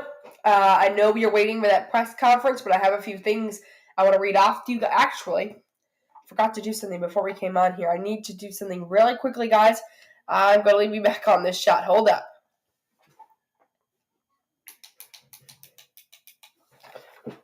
Sorry, guys. Got to get my light back up. They probably do need new batteries also, but that is something we may worry about here in just a few minutes. Okay, guys. Okay, apologies about that. Welcome into our live coverage. Live coverage you can only find right now on Brooklyn News of the Francis Scott Key Bridge collapse. Okay, what we are learning right now. Okay, let's break that down, guys. Which you can also find that on brooklynnews.wordpress.com, by the way. Also, we do have a live update to somebody who may not want to listen to me talk for a while and may be busy or something. You could just reload it every occasional minute and see if we have any new updates. I'm trying my best to keep that as updated as possible. Something I was doing there in the break is updating that and getting it ready. And if we have any new information that could possibly come in. Okay, I want to display this tweet here if we can. Oh. If we can display, I think we used to have, hold up. The page probably went inactive. It still says I'm sharing it though. Is this it? I don't think it is. I don't know where it's at. I mean, you would think it would be this one, but it's a black screen to y'all, right? Yes, let me reload this, guys, really quickly. Okay, I'm going to reload that really quickly so I can show you guys what we're looking at here. And then, I'll just read this tweet off to you guys while we're sitting here for just a few moments. And I can just read it off to you guys. From the county executive, Johnny Olszewski. He says, we sadly confirmed the loss of our... Hold on, I can barely read that. Okay, it says, we sadly confirmed the loss of our neighbors, and we tonight we grieve for them. We grieve for their families and their loved ones here and around the world. All of us in Dundalk, in Baltimore County, across Maryland, and throughout our nation join in this heartbreak, which is very true, because here at Brooklyn News, our deepest condolences, I mean, at this time, really do belong to those families and anyone, those first responders, those closely involved in this situation. That is where our thoughts, our prayers, and our condolences belong right now. Okay? Let's actually see if we can take a look at brooklynnews.wordpress.com. Let me see if I can pull it up over here. Hold up.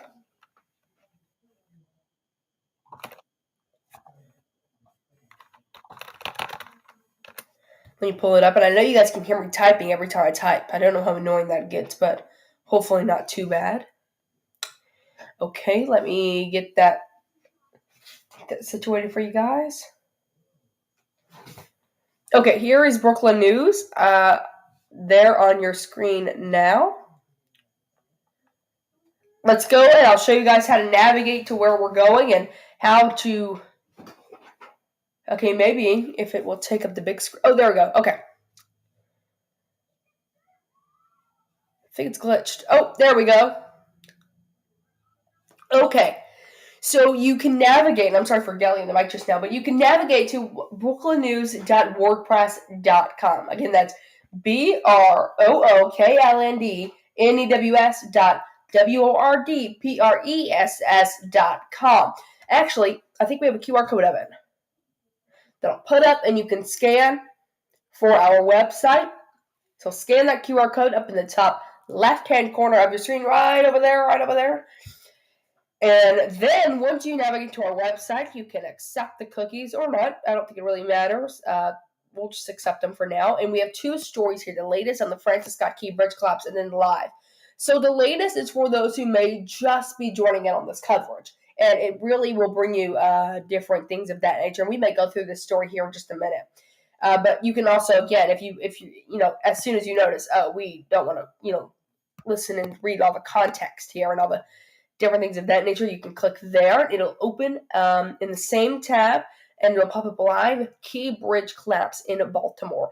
And then we have this photo right here of just moments before the bridge did collapse, and then it's what we know, and then updates here. Baltimore Mayor asks folks not to spread misinformation.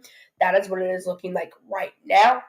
So that is where you can find that information. And let me zoom out of my camera just a little bit. You are seeing a quick live fix to that. Okay, so that is where you can find that information. We'll go back over here to the Port of Baltimore to take a look back live.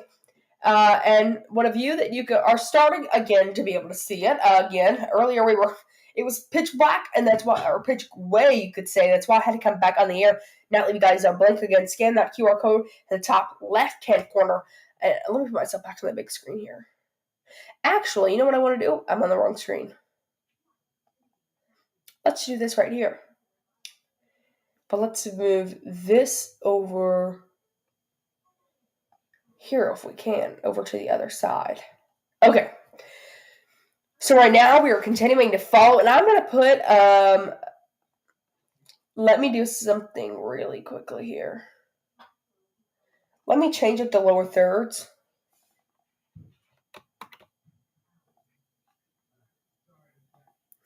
Really quickly. Oh.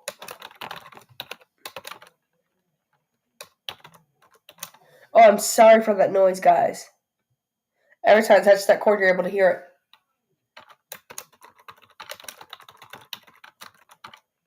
At, 7?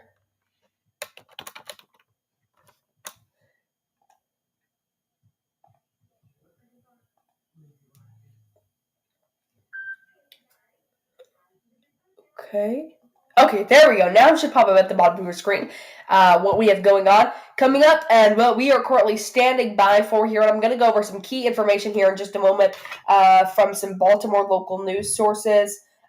Stand by with me, guys.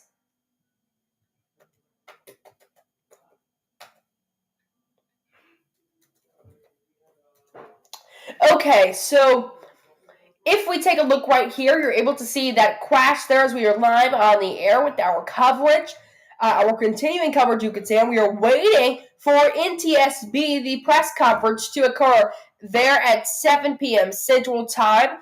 And as we wait for that, we are going to break down some different information that we have for you all. Let's see what the Baltimore Sun is reporting. I want to check it with all of our sources and see, because a lot of times these local sources have much more information than, what I would. Much more sources there, obviously.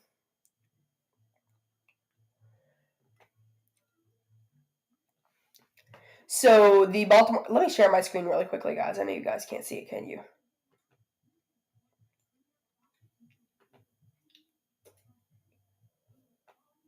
Okay, let me pull it up on the screen now. Let's take, okay, here's what we'll do. We'll do this one. And then we will pull up this. Okay. Okay, so from the Baltimore Sun here. Oops. Oh my gosh. So many ads.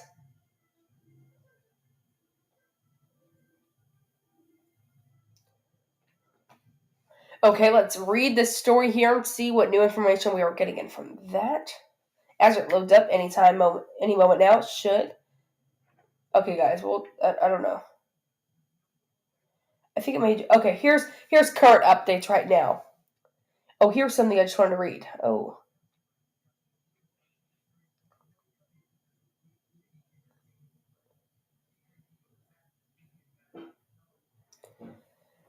stand by here.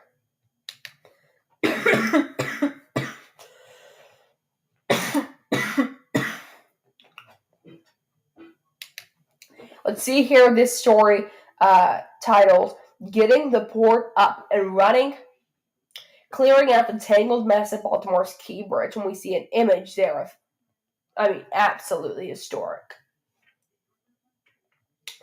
Okay. It says the reopen the Port of Baltimore to vessel traffic. Authorities will need to clear the shipping channel. It says the massive stuck cargo ship will need to be freed. Now, it says for the ship to be freed, the fallen steel bridge weighing it down will need to be removed. It says recovery from... Actually, while we're waiting here, I'll put up that shot to show you guys what that looks like, if you can even see it right now. And of course, it wants to take up the big screen. We'll actually do it this way if we can. And we will have me go in right here. Okay, so what the... Actually, hold up one second. Let me raise my chair all the way back up. Okay, so what this says here is that... Let me scoot up, make sure I'm middle of the frame. It says recovery from disaster is complex, and cumbersome. The White House has promised to replace the now destroyed Francis Scott Key Bridge, but first, authorities will seek to restore the economically critical shipping channel that leads to the port, an essential nexus of commerce. It says on a dreary Wednesday in Baltimore, as Marylanders learned more about the 6 men killed when a container ship struck one of the bridge's support columns a day earlier and toppled the section of Interstate 695 into the Patapsco River. Recovery efforts were underway to locate their bodies as well as clean up the mess in the river. It says authorities searched...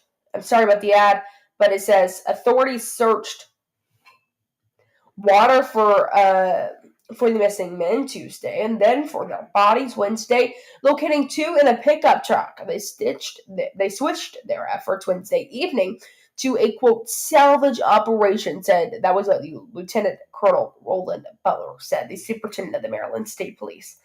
That is what he had stated.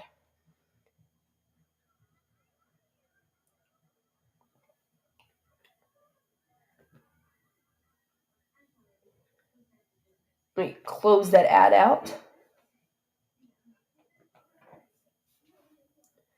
It says, here is what he said. This is what U.S. Senator Ben Cardin said. He said, quote, make no mistake about it. Our top priority is to get the shipping lane open. He then said, quote, we recognize that every day it's closed, the impact it has not just on Baltimore and our economy and the state economy, but our country, and it affects the global supply chain, end quote. It says, again, that this is something I reported earlier, that preliminary estimates for the repair of that bridge right now are about $40 to $50 million. And Senator Ben Cardin, I think that was Senator Ben Cardin. No, actually, no, it was not. It was Senator Van Hollen, excuse me. He said that was a very preliminary estimate, and, still, again, very preliminary. Okay, Senator Van Hollen is the person who said that. And again, to note, anyone just joining us, we are awaiting right now. We just watched a press conference earlier held by Governor Wes Moore, but right now we are waiting for another press conference to be held by the NTSB at 7 p.m. Central Time as we continue our live coverage of the Francis Scott Key Bridge collapse. And that is what you're seeing on your screen. You can see that at the right about here, you are actually able, and it's backwards, hold up for you guys. It's right about here. You are able to see the collapse there. The bridge collapsed on top of that many-ton weighed down ship as it was expected to sit out onto the river. And what it did, It lost control of its vessel after a power outage. It called a mayday. 2 people were able to escape from that bridge. Now, the other 6 were not, and 2 were found in a red pickup truck, according to a press conference earlier today. And then the others are at this point still presumed dead, as they say that it's not safe anymore to get down and for divers to get down like they had done at earlier times. I'm going to be checking to see if we have any more information that could possibly be coming in right now. As we'll just have it like this for just a moment. And let me move my camera down. I think I might be able to move my camera down here. Give me just a moment. I'm going to be in the frame. I still got to figure out exactly how I want this. This is new to be using. I'm sure you all may have noticed, obviously, that it is new to be using my camera instead of off my phone here. And that means we may be able to get a BNHQ shot very, very soon in the next live coverage. I'll work on that. Okay, so let me move this down here like this. Okay. Let me see if we have any new information coming in.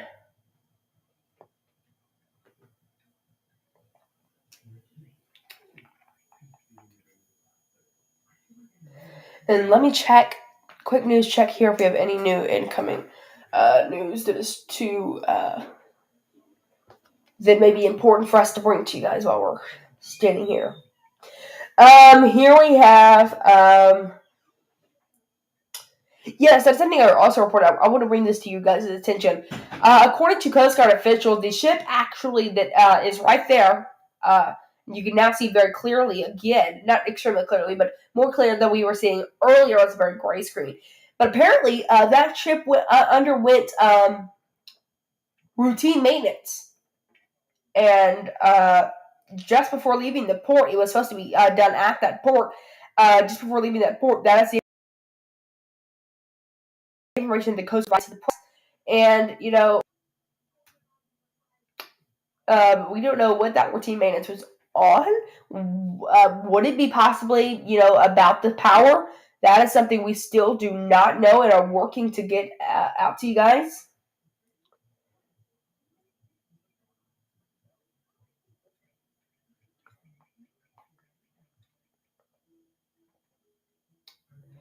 So, just incredible news there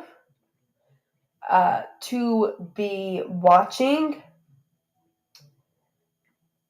It's something we will continue watching. Let me turn my phone all the way down here. Oh, I'm so sorry.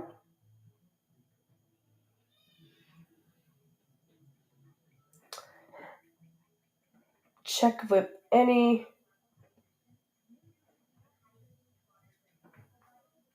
new coming out here.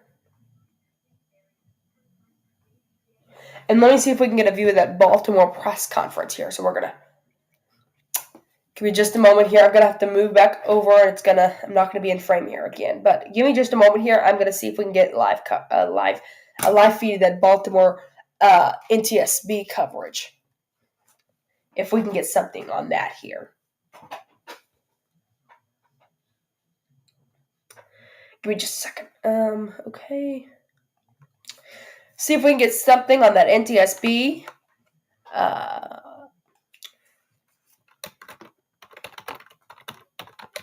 hate that you guys can hear every move. Guys, I gotta figure something out about this. Give me 1 second.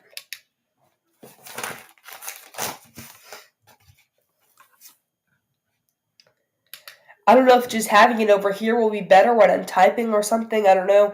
But we keep having every time I'm typing, the cord is runs under the keyboard, and you can hear it. I mean, listen. Nobody wants to hear that.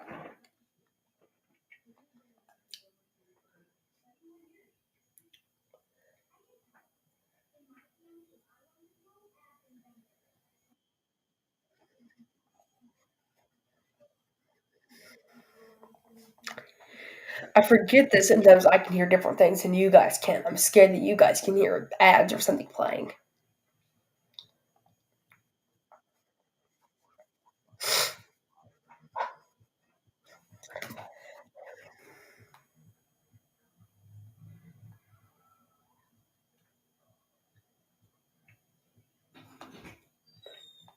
Please stand by with me, guys.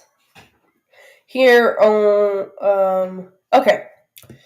Fixing to get a live shot into that NTSB press conference that is expected to be held here within the next few moments.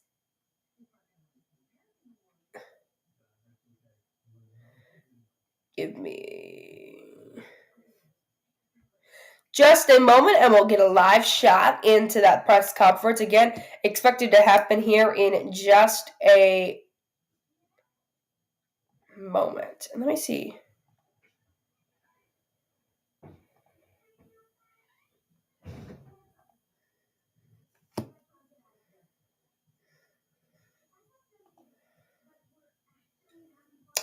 Okay, there is a live view inside that NTSB press conference room as it appears are still setting up their cameras and getting ready. It is unknown what we'll hear, but the NTSB obviously releasing an investigation into what exactly has happened, what exactly is happening, and we are going to listen into it in here in just a few moments. And you can see the camera still setting up. We'll cut off the shot until it is completely set up there, but once it is, we will go back over there.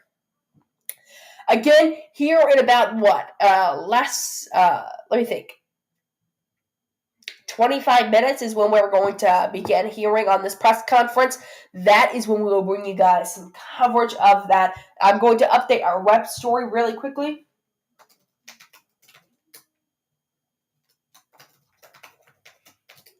And let me check if we have any new information, guys. I don't know if you guys can hear me over here.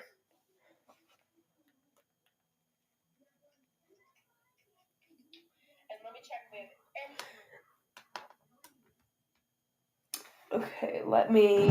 Oh, apologies about that.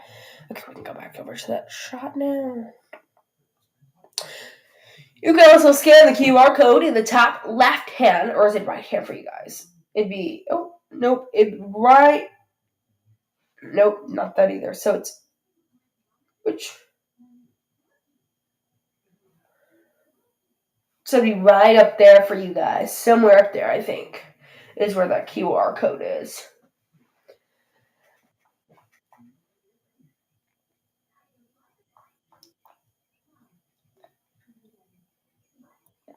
Somebody was checking the audio there. Oh, you cannot hear. I have it muted. Let's unmute it. You know, it's always interesting to watch the press set up at an event like this. It's always extremely interesting. Listening to them getting ready and talking with their fellow people who have been on this reporting for the last 2 days. I'm going to update our website really quickly.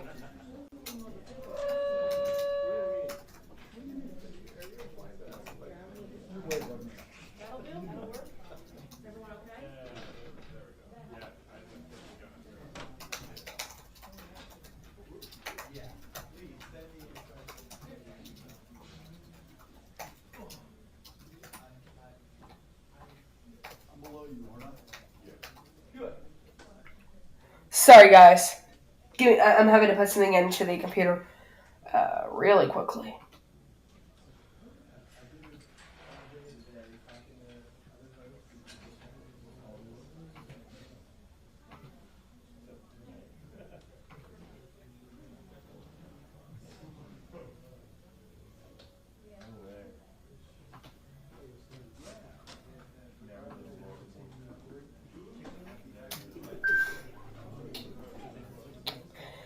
Hold up, guys. Give me just one moment.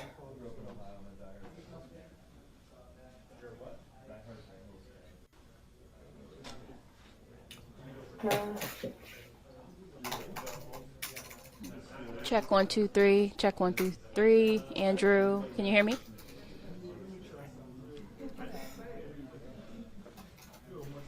Check 1 2 3. Check 1 2 3. And this is what it looks like when the press is setting up for an event here. It looks exactly like this, where they kind of are checking the mics, making sure everyone can hear, and different things of that nature.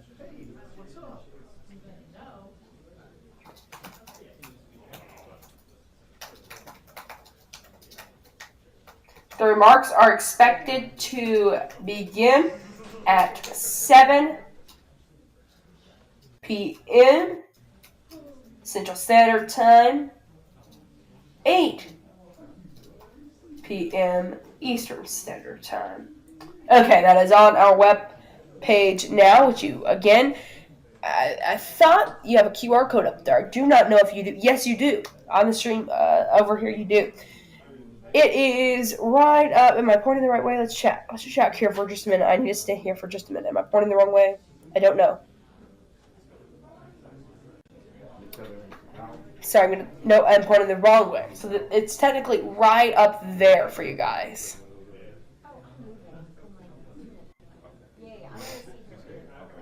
Okay, so that's where you can scan the QR code, and I guided you guys earlier, but you can kind of scroll down, you'll see our recent stories, and you'll see 2 stories. One that says the latest, and that is the one that kind of gives you a more contextual, if that's even a word, a context, a view with a little more context on exactly what has happened.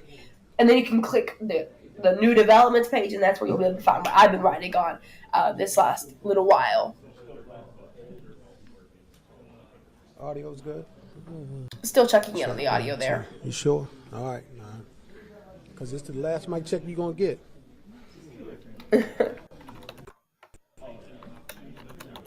Okay. All right. Last audio check you're going to get.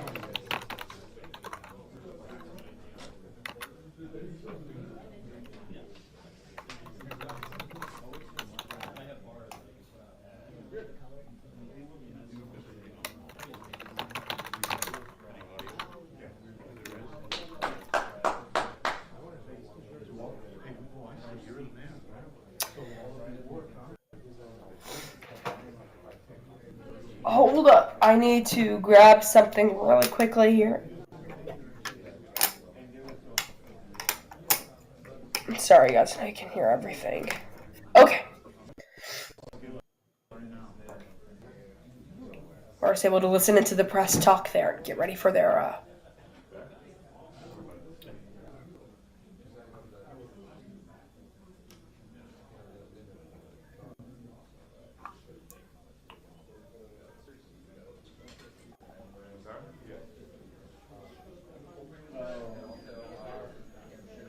stand by with me.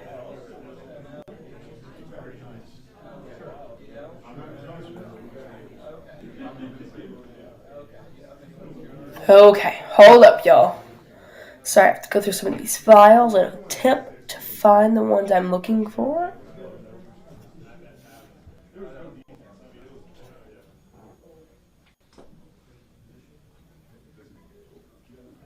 Can you hear me? You got 1, 2, 3. How do I sound right now? Do I sound clear? 1, 2, 3. I said, do I sound clear right now? Andrew, really? Do I? Okay, cool. I just want to make sure. What is feeding in? Okay, but it sound clear though. It's not like distorted or anything like that. Can you hear me? I'm just sorry guys, I'm going to mute this for just a minute because you are able to hear them talking. And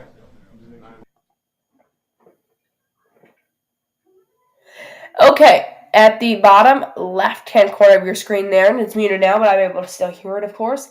At the bottom left, just at the bottom of your screen, I wonder, can you move that around? I think you can. That is the BN website that you can go to right now, and I'll leave it up here for just a minute here as we continue to wait for this press conference, this press briefing to start on by the NTSB, the National Traffic Safety Board. While we wait for that, you're able to take a look there and see what we're looking at. Again, at the bottom of your screen there, I'll pull out my phone and scan that QR code actually right now. Grab your phone out. If you have an iPhone, just click on the camera app, find the camera app anywhere, go up to that go up to that QR code, and it's right in front of me for me, and then it pops up, and it should say, okay, maybe it popped, hold up. Oh, it's because I'm on video, no wonder. rstrm.io. Okay, then it takes you to our website, all the news you need, and more. And I actually should be able to share that to you guys. Hold up. There's our website right there. Let's go back to the home page there, and I'll full screen it for you guys. You can see the newspapers. Full screen it for you guys. I'll take away the key. Actually, I'll leave the QR. Is there still one up in the top left-hand corner of your screen too? There is. You have 2 ways to get our website right now. 2 ways. You're going to scroll down just a little bit after scanning that QR code once you're on the website. So you're going to scroll down just a little bit and you'll see 2 stories.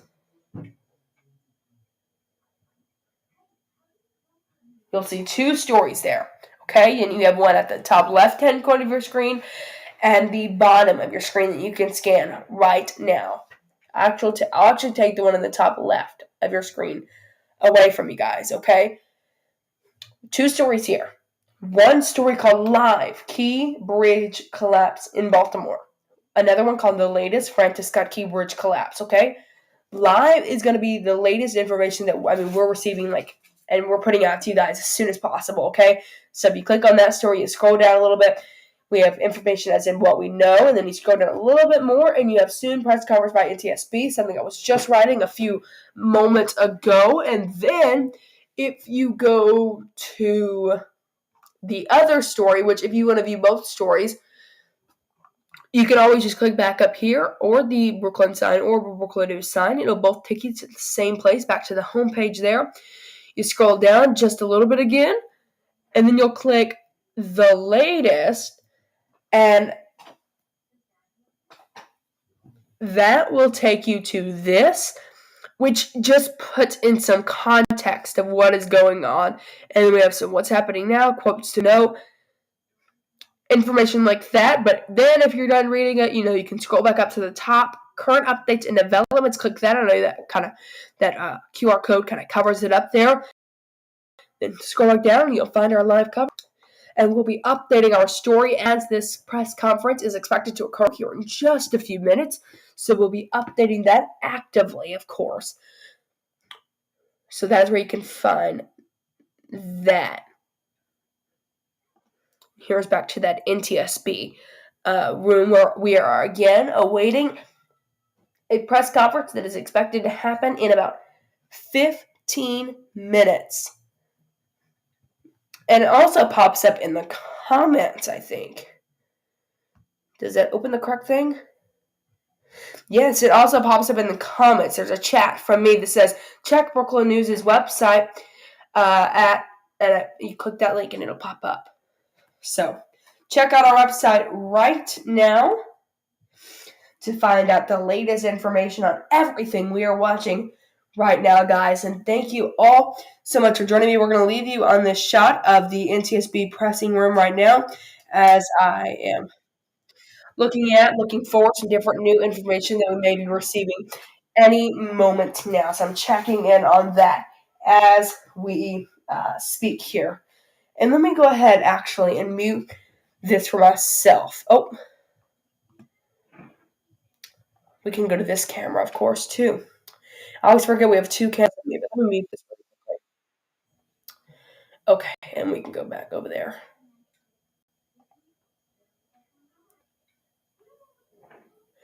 So, as we watch in and listen in here to this briefing expected to happen here in just a few moments, we are watching for and looking for, and you can scan it at the bottom of your screen, Brooklyn News' website, but we are watching to see what the NTSB will actually say about this and what their investigation may be leading them to at this current moment, if the investigation has even begun, or is this, a sign that an investigation has begun into what may have went wrong. So that is what we're going to hear.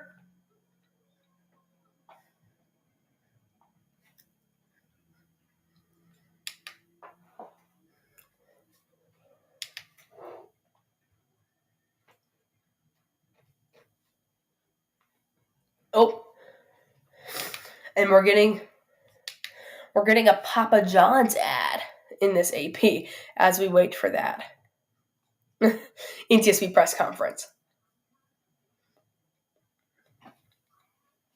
Just waiting, just a few moments for it to occur.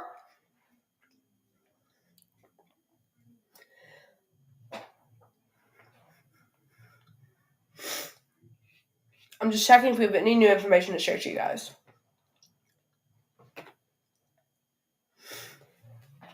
Let me reload this.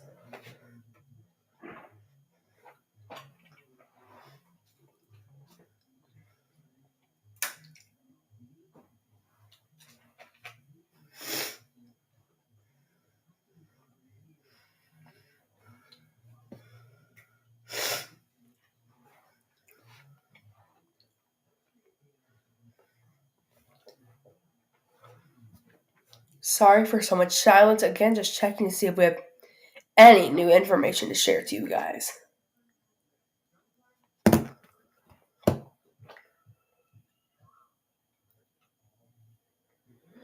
Anything new that we can share to you guys will and be shared.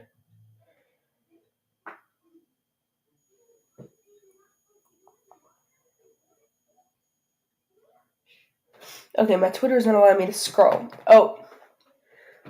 Oh, there we go. Okay. Thought my computer had frozen up. Scan the QR code in the bottom of your screen right now to catch the latest updates and everything we're watching right now with the Baltimore.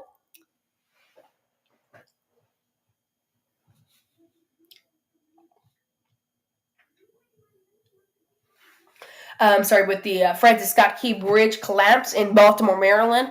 We are watching all of that and are awaiting a press conference from the NTSB at this current time. We'll replay that lower third for you guys as we await here. I am just kind of... It's not allowing me to scroll for some reason. Not sure exactly the problem on that.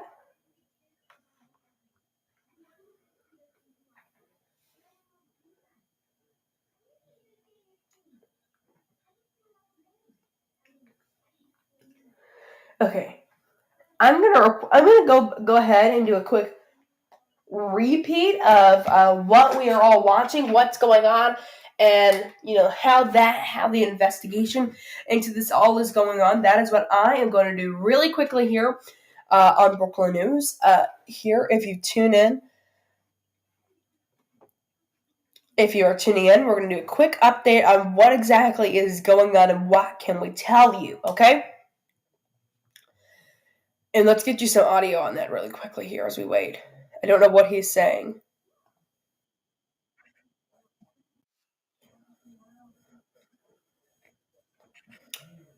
Okay. A lot of press talking in the background. Okay. Let's see if we have any key information given throughout this whole entire thing.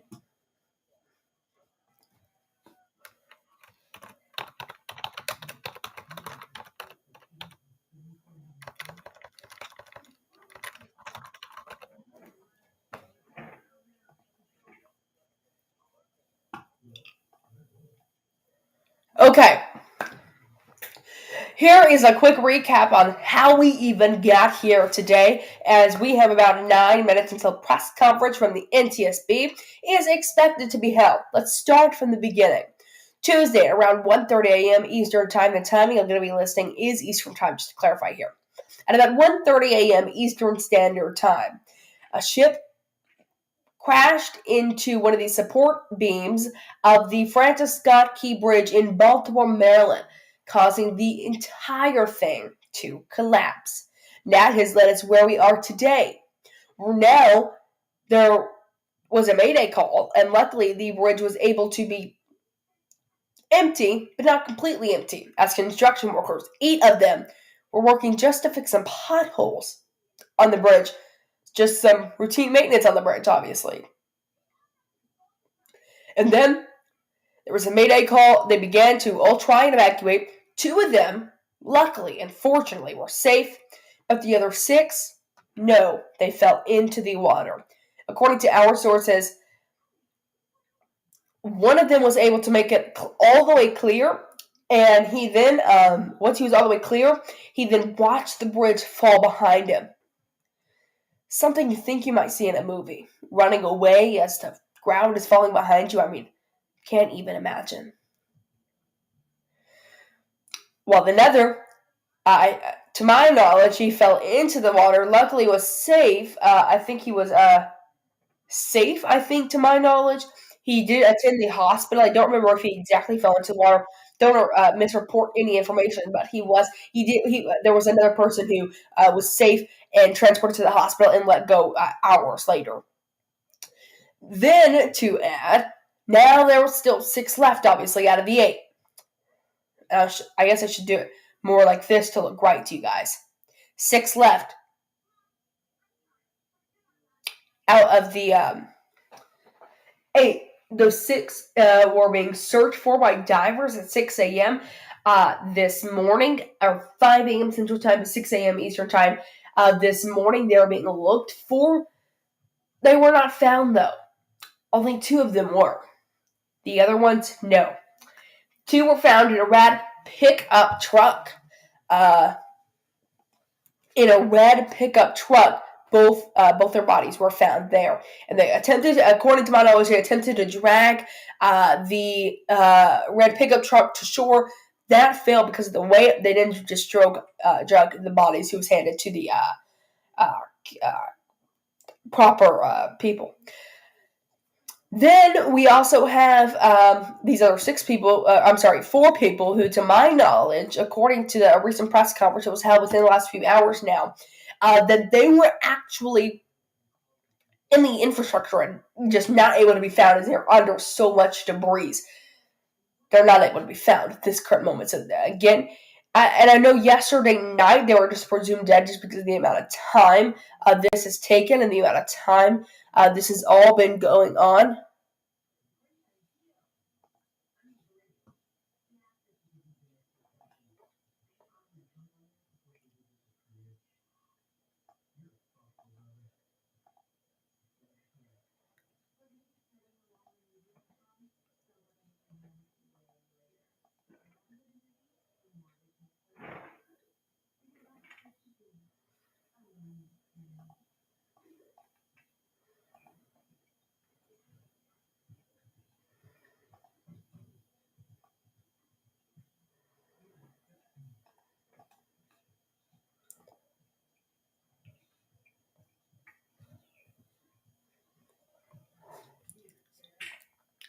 We are awaiting a press conference from the National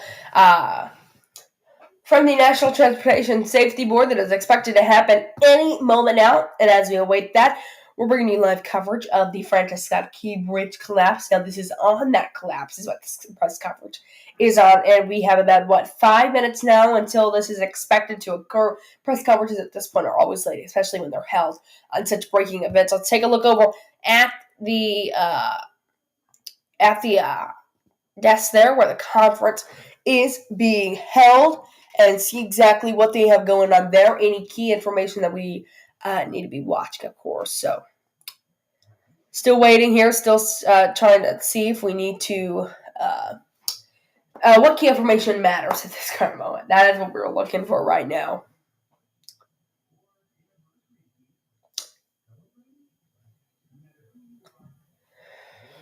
Seeing what are many questions are going to allow the press to ask. A question I feel all press members always want to know in a time like this. And let me go ahead and get my notes ready. I usually do a note page, and I'll show you guys. I know you can hear the rattling of my paper, but I'll show you guys a piece of my notes from the press conference held about an hour ago. So I put the name at the top, and it's usually really messy because I'm writing this really, really fast. Then we have... another character, someone they didn't say much that I wanted to share on air. And I just write key moments that I may actually end up sharing on air. I don't write anything that, that I may not want to share on my air. I wonder, what if my camera went both ways like this? What if when I moved it was like, I feel like that might be getting annoying. I don't know. Sorry, guys. 2 hours, 28 minutes of coverage. We are continuing to await an NTSB press conference expected to happen any moment now. In about 2 minutes. In about 2 minutes. 3 minutes, actually, is when this is expected to happen. We are just waiting. It right now I don't know if anyone has come out. I remember someone coming out in the last press conference and kind of saying that there are going to be a few minutes late. So, this NTSB, for anyone that doesn't know, stands for National Transportation Security Board. For anyone that may not know that, want some quick facts there as we wait. National Transportation Safety Board, and they've had many press conferences since this. And let me go to the NTSB's Twitter page.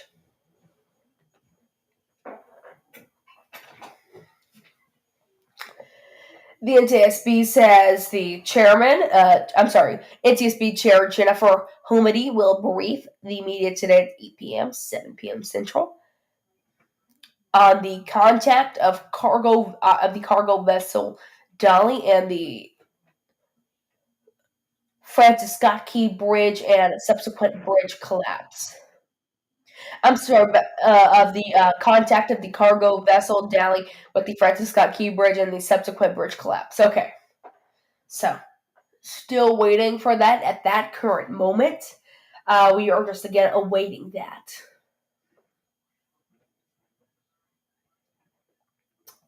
This should be occurring at this point in about less than 1 minute now. Let me sit up.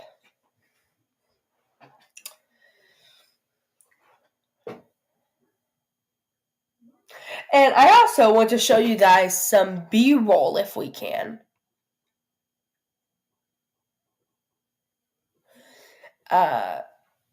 Some footage of released by the NTS.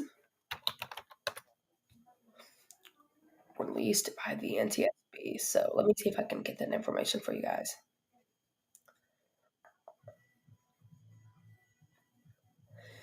Let's take a look there at the NTSB, live at the NTSB, where their press conference is expected to happen here in just a few moments.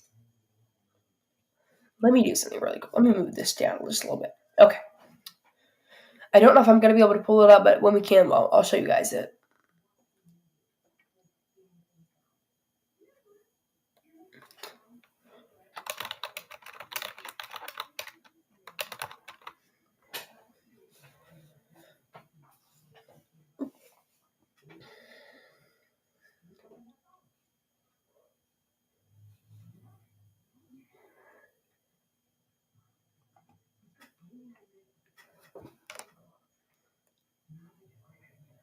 Again, still waiting here. I'm going to go and turn the sound on now that it's 7. We'll go and turn the sound on. You'll be able to hear the press. It should happen any moment now. Any moment now. And as soon as it happens, we will cut to that camera. So you are able to watch this press conference that is happening here in just a few moments, live, right here on Brooklyn News. I'm Jackson Mitchell, everybody.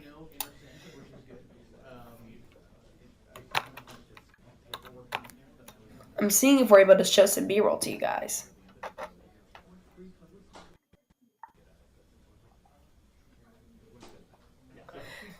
This mic is so sensitive. I mean, I open my mouth and you get able to hear it. Like,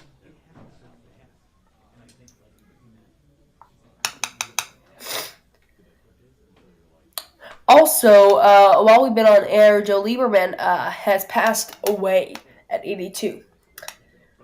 That is something that has also occurred while we were on the air.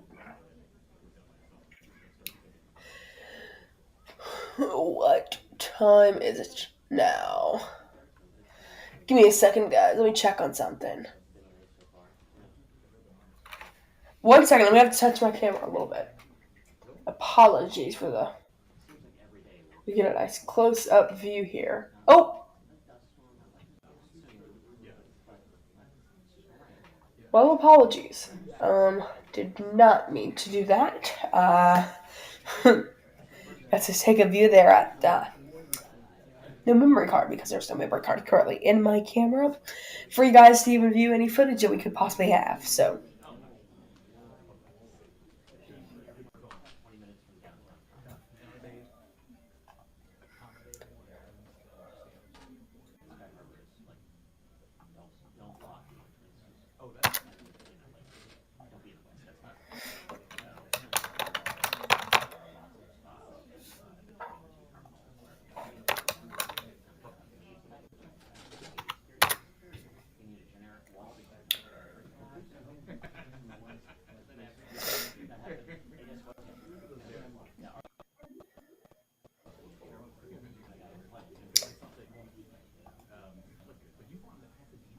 Here we go. Any moment now, the NTSB press conference is expected to begin right here. Live coverage continues right now here on Brooklyn News of the Francis Scott Key Bridge collapse that occurred just a little bit earlier. We are going to continue our coverage, of course, though, right here on Brooklyn News. Again, just awaiting. It is now 7:03, awaiting for the press conference to begin. Just awaiting at this point. Let's go full over there because it could happen any moment now.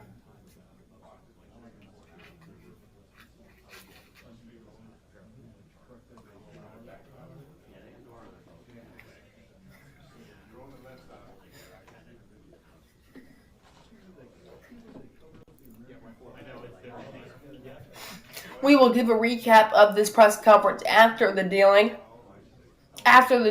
and give you updates and what key moments you may need to know about it, and our analysts. And we will also, more than likely, soon after the fact of us highlighting what happened in this press conference and things of that nature, we will break down the fact of what actually happened, what led to us being here today.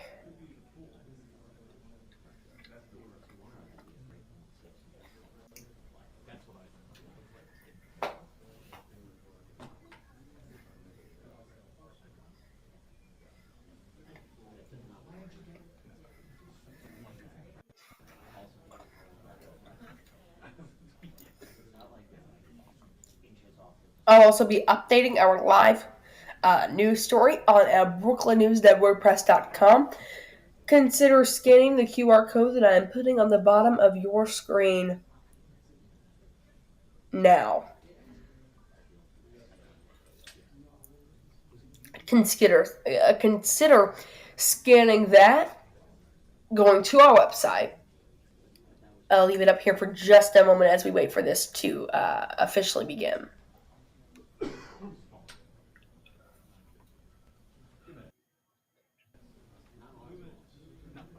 Two minutes is what I'm hearing. 2 minutes.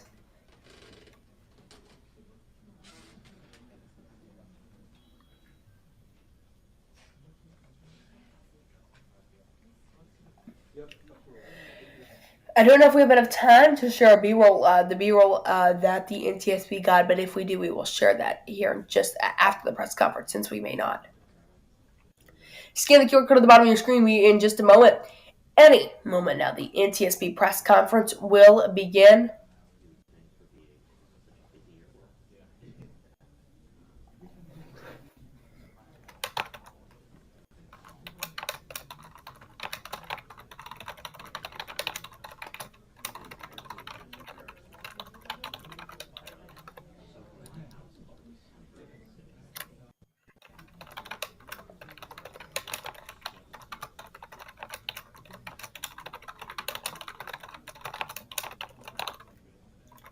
Any moment now.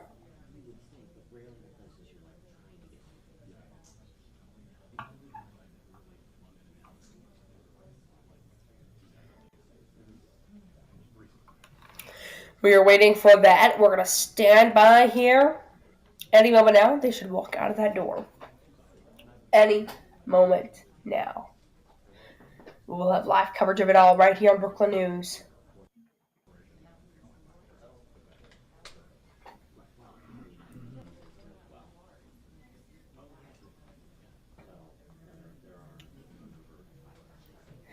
And again, we do have B-roll. I can see if I can show it to you guys right now.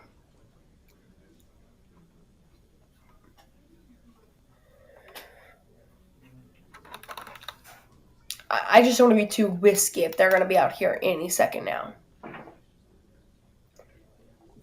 Since they are, we will not show that while we're standing by. But the B-roll drone footage, taken by the NTSB investigators of the Francis Scott Key Bridge and the Dolly cargo ship in Baltimore, Maryland. This is just a drone aerial, and it appears this is going to start. We're going to go over there. Homendy, it's Homendy.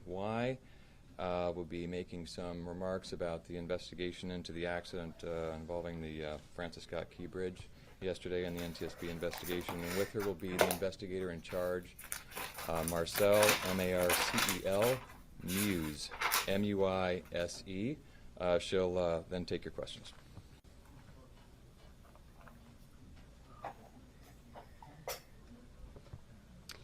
Thank you for joining us.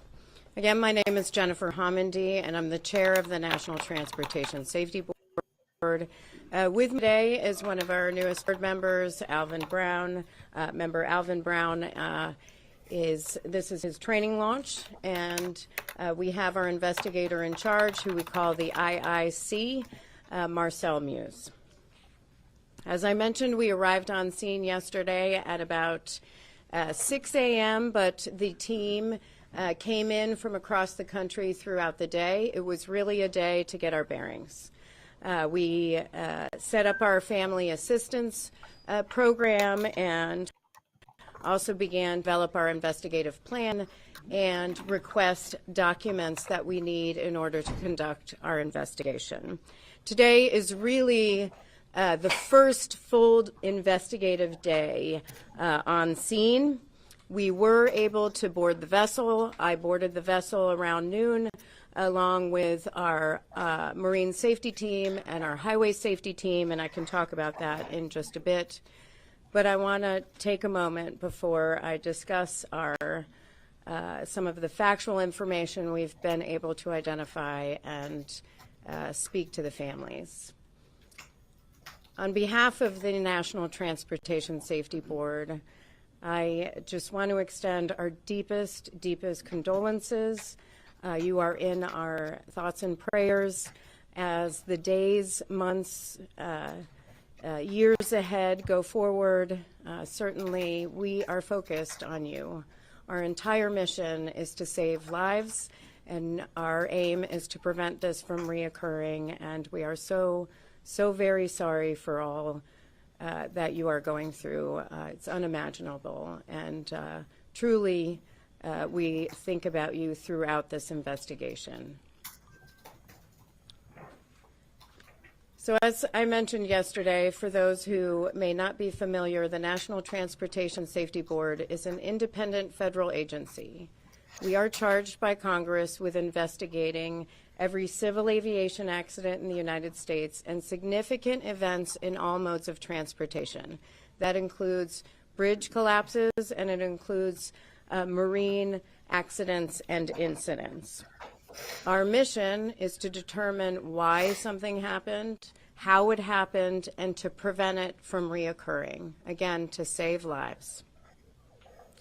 I want to talk a little bit about how we conduct an investigation, but I think it's really important for folks to understand that we will not analyze any of the information we are collecting. We will not provide any sort of findings, conclusions, or any safety recommendations while on scene. Our entire focus on scene is to collect the perishable evidence. That's documenting the scene, it's taking photographs, it's taking any sort of electronics or components, whatever goes away once the scene is cleaned up, to collect that information for our investigation. When it comes to digging through inspections, maintenance records, that can be done when we leave. Right now it's focused on the scene itself. So to conduct our investigation, we work with parties to the investigation. Parties to the investigation provide us technical information. This is factual information that we use as part of our fact-finding. So if we need bridge inspection data, we would ask, say, the Federal Highway Administration or information about Coast Guard inspections, we would ask the Coast Guard. These to the investigation are the United States Coast Guard, Maryland Transportation Authority, the Association of Maryland Pilots, and we've invited Grace Ocean Private Limited and Synergy Marine Private Limited. Grace Ocean is the owner of the vessel, and Synergy is the operator of the vessel. Again, these parties are part of the fact-finding. They do not conduct analysis with the NTSB. The NTSB does that independently on its own, and then we do our own findings, our own probable cause, and our own safety recommendations. Now, in order to effectively carry out an investigation, we have experts throughout the NTSB in different areas. And so we break up our investigation into groups. Those groups focus on their particular areas of expertise. In this safety investigation, we have a nautical operations group. This group gathers evidence to document the actions taken by the vessel, the procedures for the safe operation of the vessel, company oversight, waterway management, safety management, and regulatory oversight. That group would and has collected and has asked for information on safe duty records, licensing, training. They requested the crew list. We were able to confirm that there were 21 crew members on board the vessel at the time of this accident, plus 2 pilots. That's 21 crew members plus 2 pilots for a total of 23 individuals on board the vessel at the time of the accident. They also were able to obtain the cargo manifest. Now, the cargo manifest, we did bring in one of NTSB's senior hazmat investigators today to begin to look at the cargo and the cargo manifest. He was able to identify 56 containers of hazardous materials. That's 764 tons of hazardous materials, mostly corrosives, flammables, and some miscellaneous hazardous materials, class 9 hazardous materials, which would include lithium-ion batteries. Some of the hazmat containers were breached.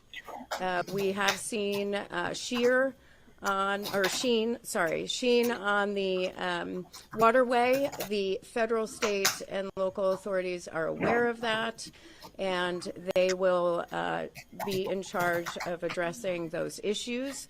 But the NTSB, as part of our safety investigation, documents that type of release, documents the damage, and documents the type of materials involved as part of our investigation. We also have an engineering group which gathers evidence to document the design and operation of engineering systems, including the vessel propulsion, steering, and power. The operations and engineering group was able to board the vessel last night, and they did a walkthrough of the vessel, including the bridge and the engine room. They were looking for other electronic components, any sort of downloadable recorder, any sort of cameras, any sort of CCTV. They did not find any of those things, but that search continues. They've also requested a number of documents, including maintenance and inspection history, and are, as we speak, conducting interviews on board the vessel. Those interviews began at 1 p.m. this afternoon, and those are with the crew members on board the vessel. And then again, I mentioned we did board again today at 1 o'clock. That was pretty much the entire team, me, plus Office of Highway Safety, Office of Marine Safety, Member Brown, and looked at the damage. We were able to take a look at pier protection. We looked at some of the damage to the containers and certainly the bridge structure. Now we have a recorders group, which is responsible for locating, retrieving, and downloading any recorder or recorded information that may relate to the accident. We do have the Voyage data recorder. They worked on that all day to validate that information. They also have a printout of the alarms That's the log. They still have to go back and look at that and validate that information at a later time. In addition to that, our survival factors group interviewed or discussed with the Maryland Transportation Authority Police the timeline of events that occurred around the time of the bridge strike. Though that two sets of information we're putting together in a timeline that we will release through our social media channels. But for right now, I'm going to ask Marcel to go through the Voyage Data Recorder information that we have to share with you, as well as some of the information that we gathered from the police. Thank you, Chair. Information from the Dali's Voyage Data Recorder, or what we call a VDR, was successfully recovered on the morning of the accident by the U.S. Coast Guard. It was provided to the NTSB upon our arrival. Approximately 6 hours of VDR data was provided to the NTSB. The recording included the time period from midnight to 6 a.m. By regulation, the VDR is required to record 30 days of history, and the NTSB is continuing to obtain more data. The times expressed below, as recorded by the VDR and converted to local Eastern Daylight Time. All information is preliminary and subject to final validation. The VDR data is comprised of audio from the ship's bridge, as well as recordings from the ship's VHF or very high frequency radios. The quality of that audio varies widely because of the high levels of background noise and alarms. Additional analysis will be performed at the NTSB's lab to filter out the audio and improve its quality. Additionally, the VDR recorded limited sensor data. An example of that data recorded includes the ship's speed, engine RPM, ship's heading, and rudder angle, as well as some alarm information. NTSB engineers are working to identify and validate all of that data. The VDR recorded the ship's departure from Seagirt Marine Terminal at approximately 12:39. It recorded the ship's transit outbound in the Fort McHenry Channel and the striking of the Francis Scott Key Bridge. By 1:07, the ship had entered the channel, and by 1:24, the ship was underway on a true heading of approximately 141 in the Fort McHenry Channel at a speed of over ground of approximately 8 knots, 9.2 miles per hour. At 01:24 and 59 seconds, numerous audible alarms were recorded on the ship's bridge audio. About the same time, VDR sensor data ceased recording. However, the VDR audio continued to record using the redundant power source. At around 01:26 and 2 seconds, the VDR resumed recording sensor data, and during this time there were steering commands and rudder orders recorded on the audio. At around 01:26 and 39 seconds, the ship's pilot made a general VHF radio call for tugs in the vicinity to assist. About this time, the Pilot Association dispatcher phoned the MDTA duty officer regarding the blackout. Around 01:27 and 4 seconds, the pilot ordered the Dali to drop the port anchor and ordered additional steering commands. Around 1:27 and 25 seconds, the pilot issued a radio call over the VHF radio, reporting that the Dali had lost all power and was approaching the bridge. Around this time, MDTA data showed following also occurred. Their duty officer radioed two of their units that were already on scene due to construction on the bridge, one on each side of the bridge, and ordered them to close traffic on the bridge. All lanes were then shut down by MDTA. Around 01:29, the ship's speed over ground was recorded at just under 7 knots, or 8 miles per hour. From this moment until approximately 1:29 and 33 seconds, the VDR audio recorded sounds consistent with the collision of the bridge. Additionally, around this time, MDTA dash cameras show the bridge lights extinguishing.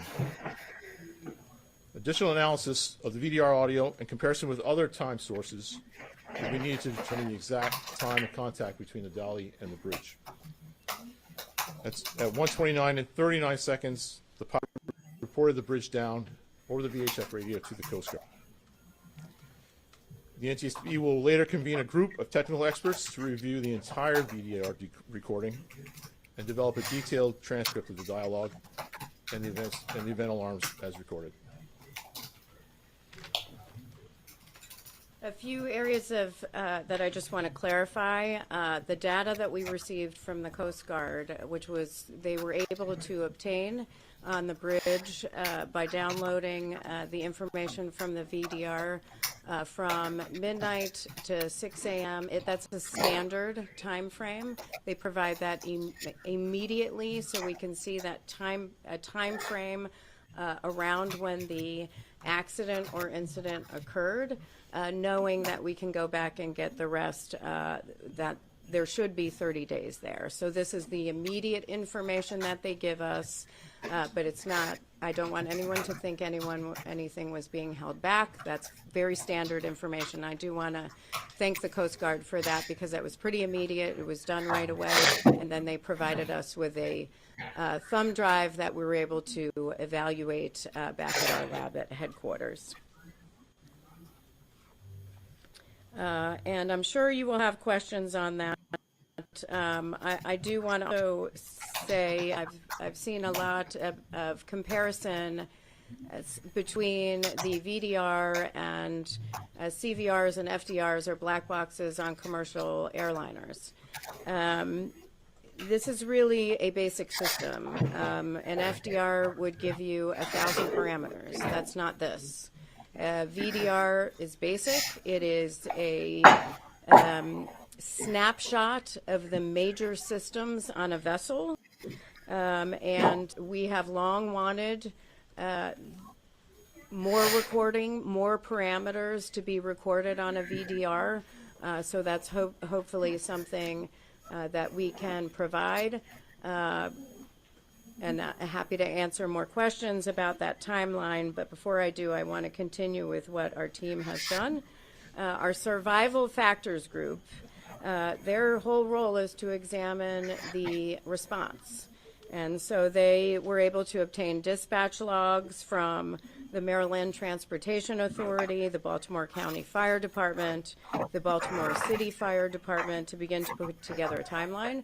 And they will be conducting interviews tomorrow, including with a few people in the bridge area. Now, we also have from our Office of Highway Safety a bridge structures group. Many know that the bridge was built in 1976. It has 3 spans. The main span is 1,200 feet. The entire bridge is 9,090 feet in length. The average annual daily traffic on the bridge is 30,767 vehicles per day. 30,767 vehicles per day. The bridge is fracture critical. It's a fracture critical bridge. What that means is if a member fails, that would likely cause a portion of or the entire bridge to collapse. There's no redundancy. The preferred method for building bridges today is that there is redundancy built in, whether that's transmitting loads to another member or some sort of structural redundancy. This bridge did not have redundancy. There are 17,468 fracture critical bridges in the United States out of 615,000 bridges total, and that comes from the Federal Highway Administration. This bridge was in satisfactory condition. The last fracture critical inspection was in May 2023. We have not been able to go through that inspection and all the documents, but that will occur after we leave the on-scene portion, but we've also requested all fracture critical, routine, and underwater inspections of the bridge over the last decade. Once we receive that, we will begin to go through all of those documents. We've also requested information on peer protection on all MDTA, that's Maryland Transportation Authority owned bridges. They have 4 bridges where they would have information on peer protection, and we are looking at that. Our family assistance team continues to do their work and outreach to the families. They provide them with assistance in connect them with the resources that they need. But then we continue to work with the families throughout the course of the investigation, leading up to the board meeting, and many times for many years thereafter, where many work to get our safety recommendations implemented to improve safety.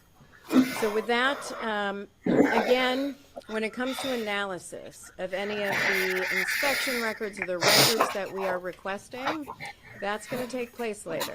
Right now, we are focused on obtaining information, getting the perishable evidence, conducting the interviews. So I will take questions, but I will call on you, and one question at please provide name and affiliation. Scott Goodwin from DC7 News in Washington, D.C. Question about your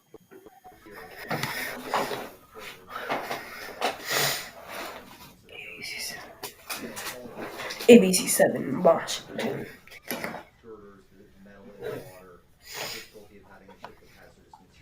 What can you compare this effort to in other scenarios you've dealt with in the past?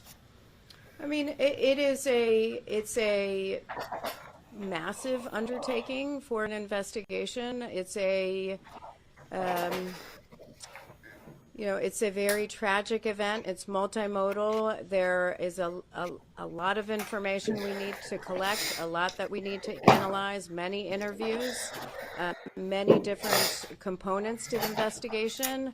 But this is not new for the NTSB. We've conducted other investigations to of watch bridge this, strikes, we are bridge listening collapses. in We to have an amazing team.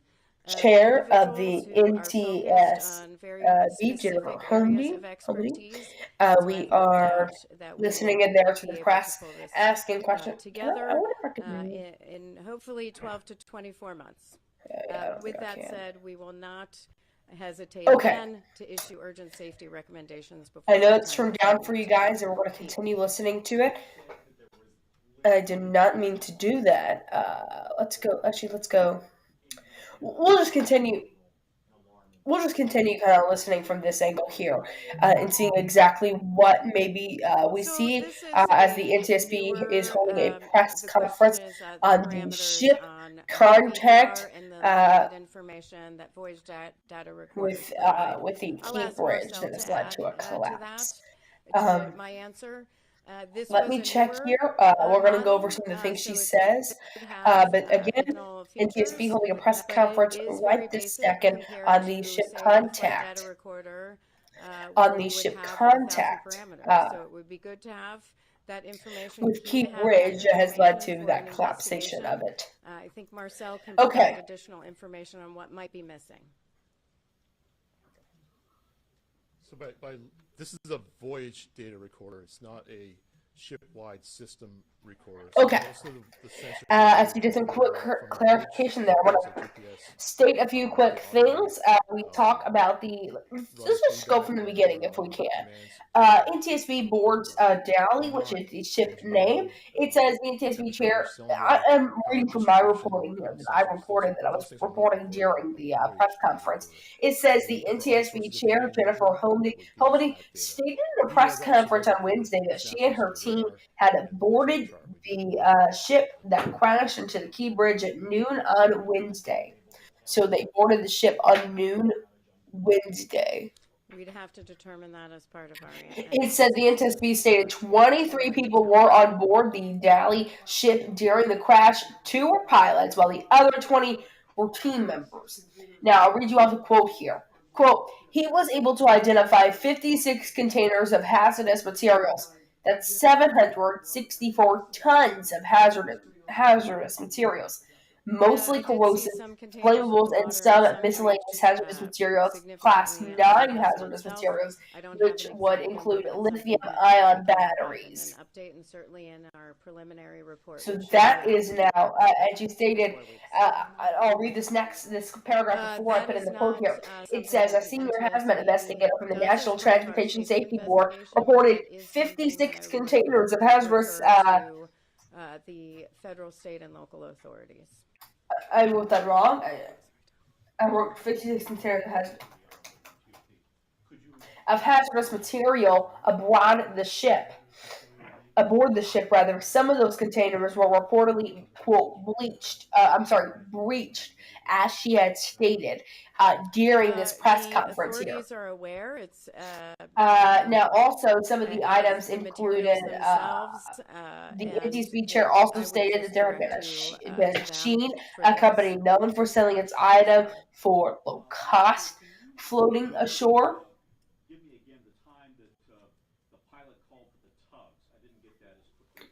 Crew member interviews. It says the NTSB press conference. In an NTSB press conference, the chairwoman had said the interviews began in conducting. That's correct. The tugs help the vessel leave the dock, leave the port, and then get into the main ship channel. The interviews had began being conducted. It's on its way. It's a straight shot. With crew members aboard the ship at 1 p.m. Eastern today. The vessel at that time. So 12 p.m. our time. Do you have the time? Now there was also some information that I also wanted to look into. You cannot almost imagine the scale of this place. Through the AI deep learning. Apologies about that. Luckily, that press conference had basically is coming to an end that we are continuing to watch as we continue to kind of give you a quick recap of what we are seeing in this case. As we do that, I am going to play drone footage that I was talking about earlier before we came on the air. Of this from the National Traffic Safety Board. It appears it may have some music behind that. I hope not the whole entire thing.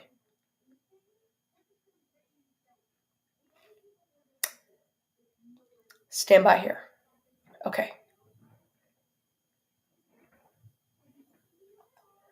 Here is that B-roll that you are taking a look at on your screen right now as we break down this press conference that has just happened a few moments ago, and you can see there the incredible images where the bridge actually just ends there. I mean, just absolutely incredible and insane. Oh my gosh. Apologies about that. The bridge just, absolutely ends. That's where kind of this ends, and then you can see parts of it in the water as that drone goes down, parts of it in the water there.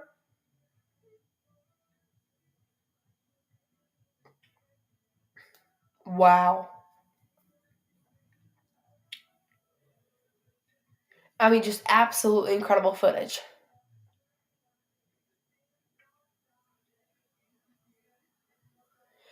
And we keep going, and you can see this is what we've all seen so commonly now. The bridge just sitting. Wow. The bridge just sitting as they continue to go past farther and farther, and you can see a boat over there moving, assuming it has to do with the rescue efforts. And as we get closer to the ship,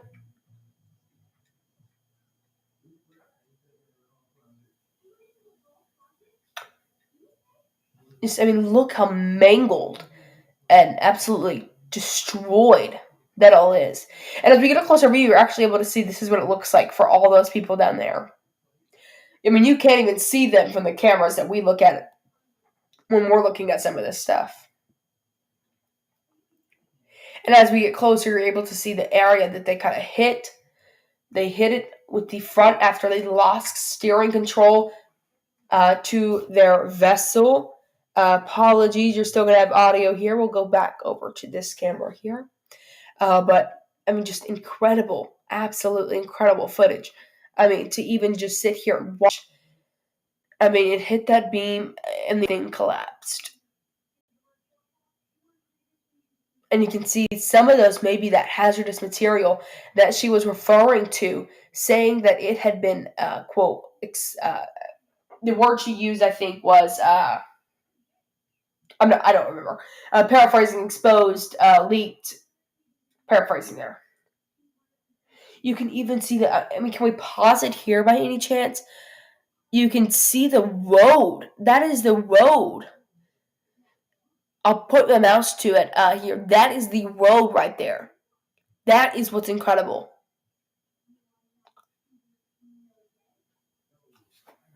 You can see the boat nearby. You know, I don't know if we can even, I don't know if the crew members are still on board, I wonder.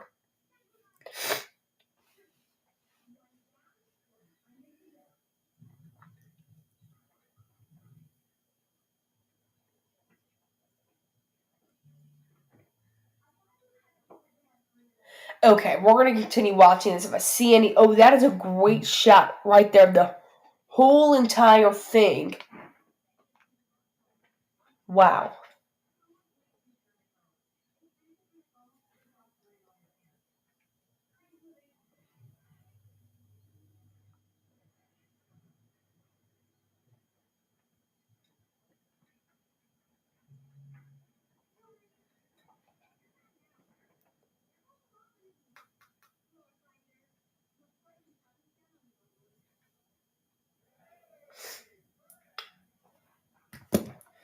Pretty incredible to see their footage from the NTSB drone.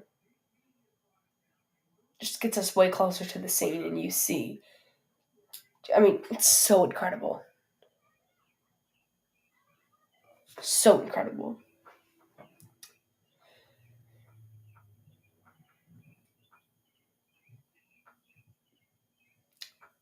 I just can't believe it. You can see all the boats there. That appears. I can't point on my screen. I guess I could point over here. That appears to be one, but you can't see. Wow, just absolutely incredible. Oh, apologies.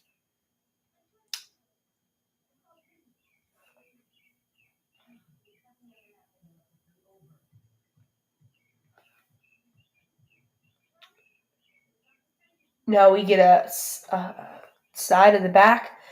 This is when it lost control. It tried to lower an anchor, but I mean, it failed.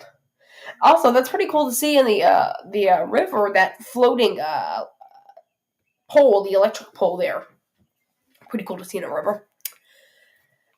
Okay, guys, as we continue to watch this footage, we have pretty much wrapped up our highlights from the NTSB press conference it was just held. That was just laying out some key moments. If you want to see more key moments, you can visit brooklynnews.wordpress.com.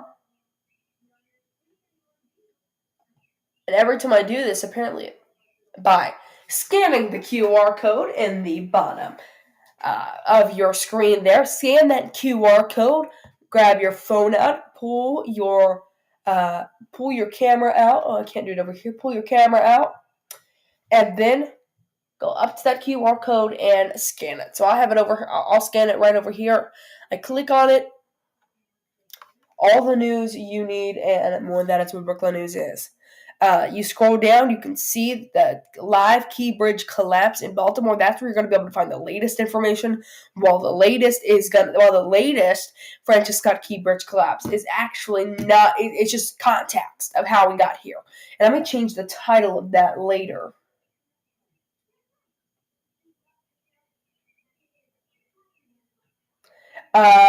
The investigation could hopefully take 12 to 24 months, is what the NTSB chair has said. But this is when our coverage is going to wrap up here on Brooklyn News, as we are going to end here on this, I mean, just absolutely incredible. Incredible. I don't know what else to say. Drone shot from the NTSB. I want to replay it because it's just absolutely incredible. Let's go skip through just a little bit to replay it. And this is what we are going to end on, guys. Thank you for watching Brooklyn News' live coverage. As we have two press conferences today. Sure, more will come in the future if we do cover those. Of course, you know where to find us if you're already watching. On Twitter and YouTube is usually where we stream. We may start streaming somewhere else. Who knows? Thanks for watching, though. Scan that QR code in the bottom of your screen for the latest information. And give me just 1 minute. Let me go ahead and get ready to end the stream. And we're going to end on this. I'm going to leave you on this. Here. 1 moment.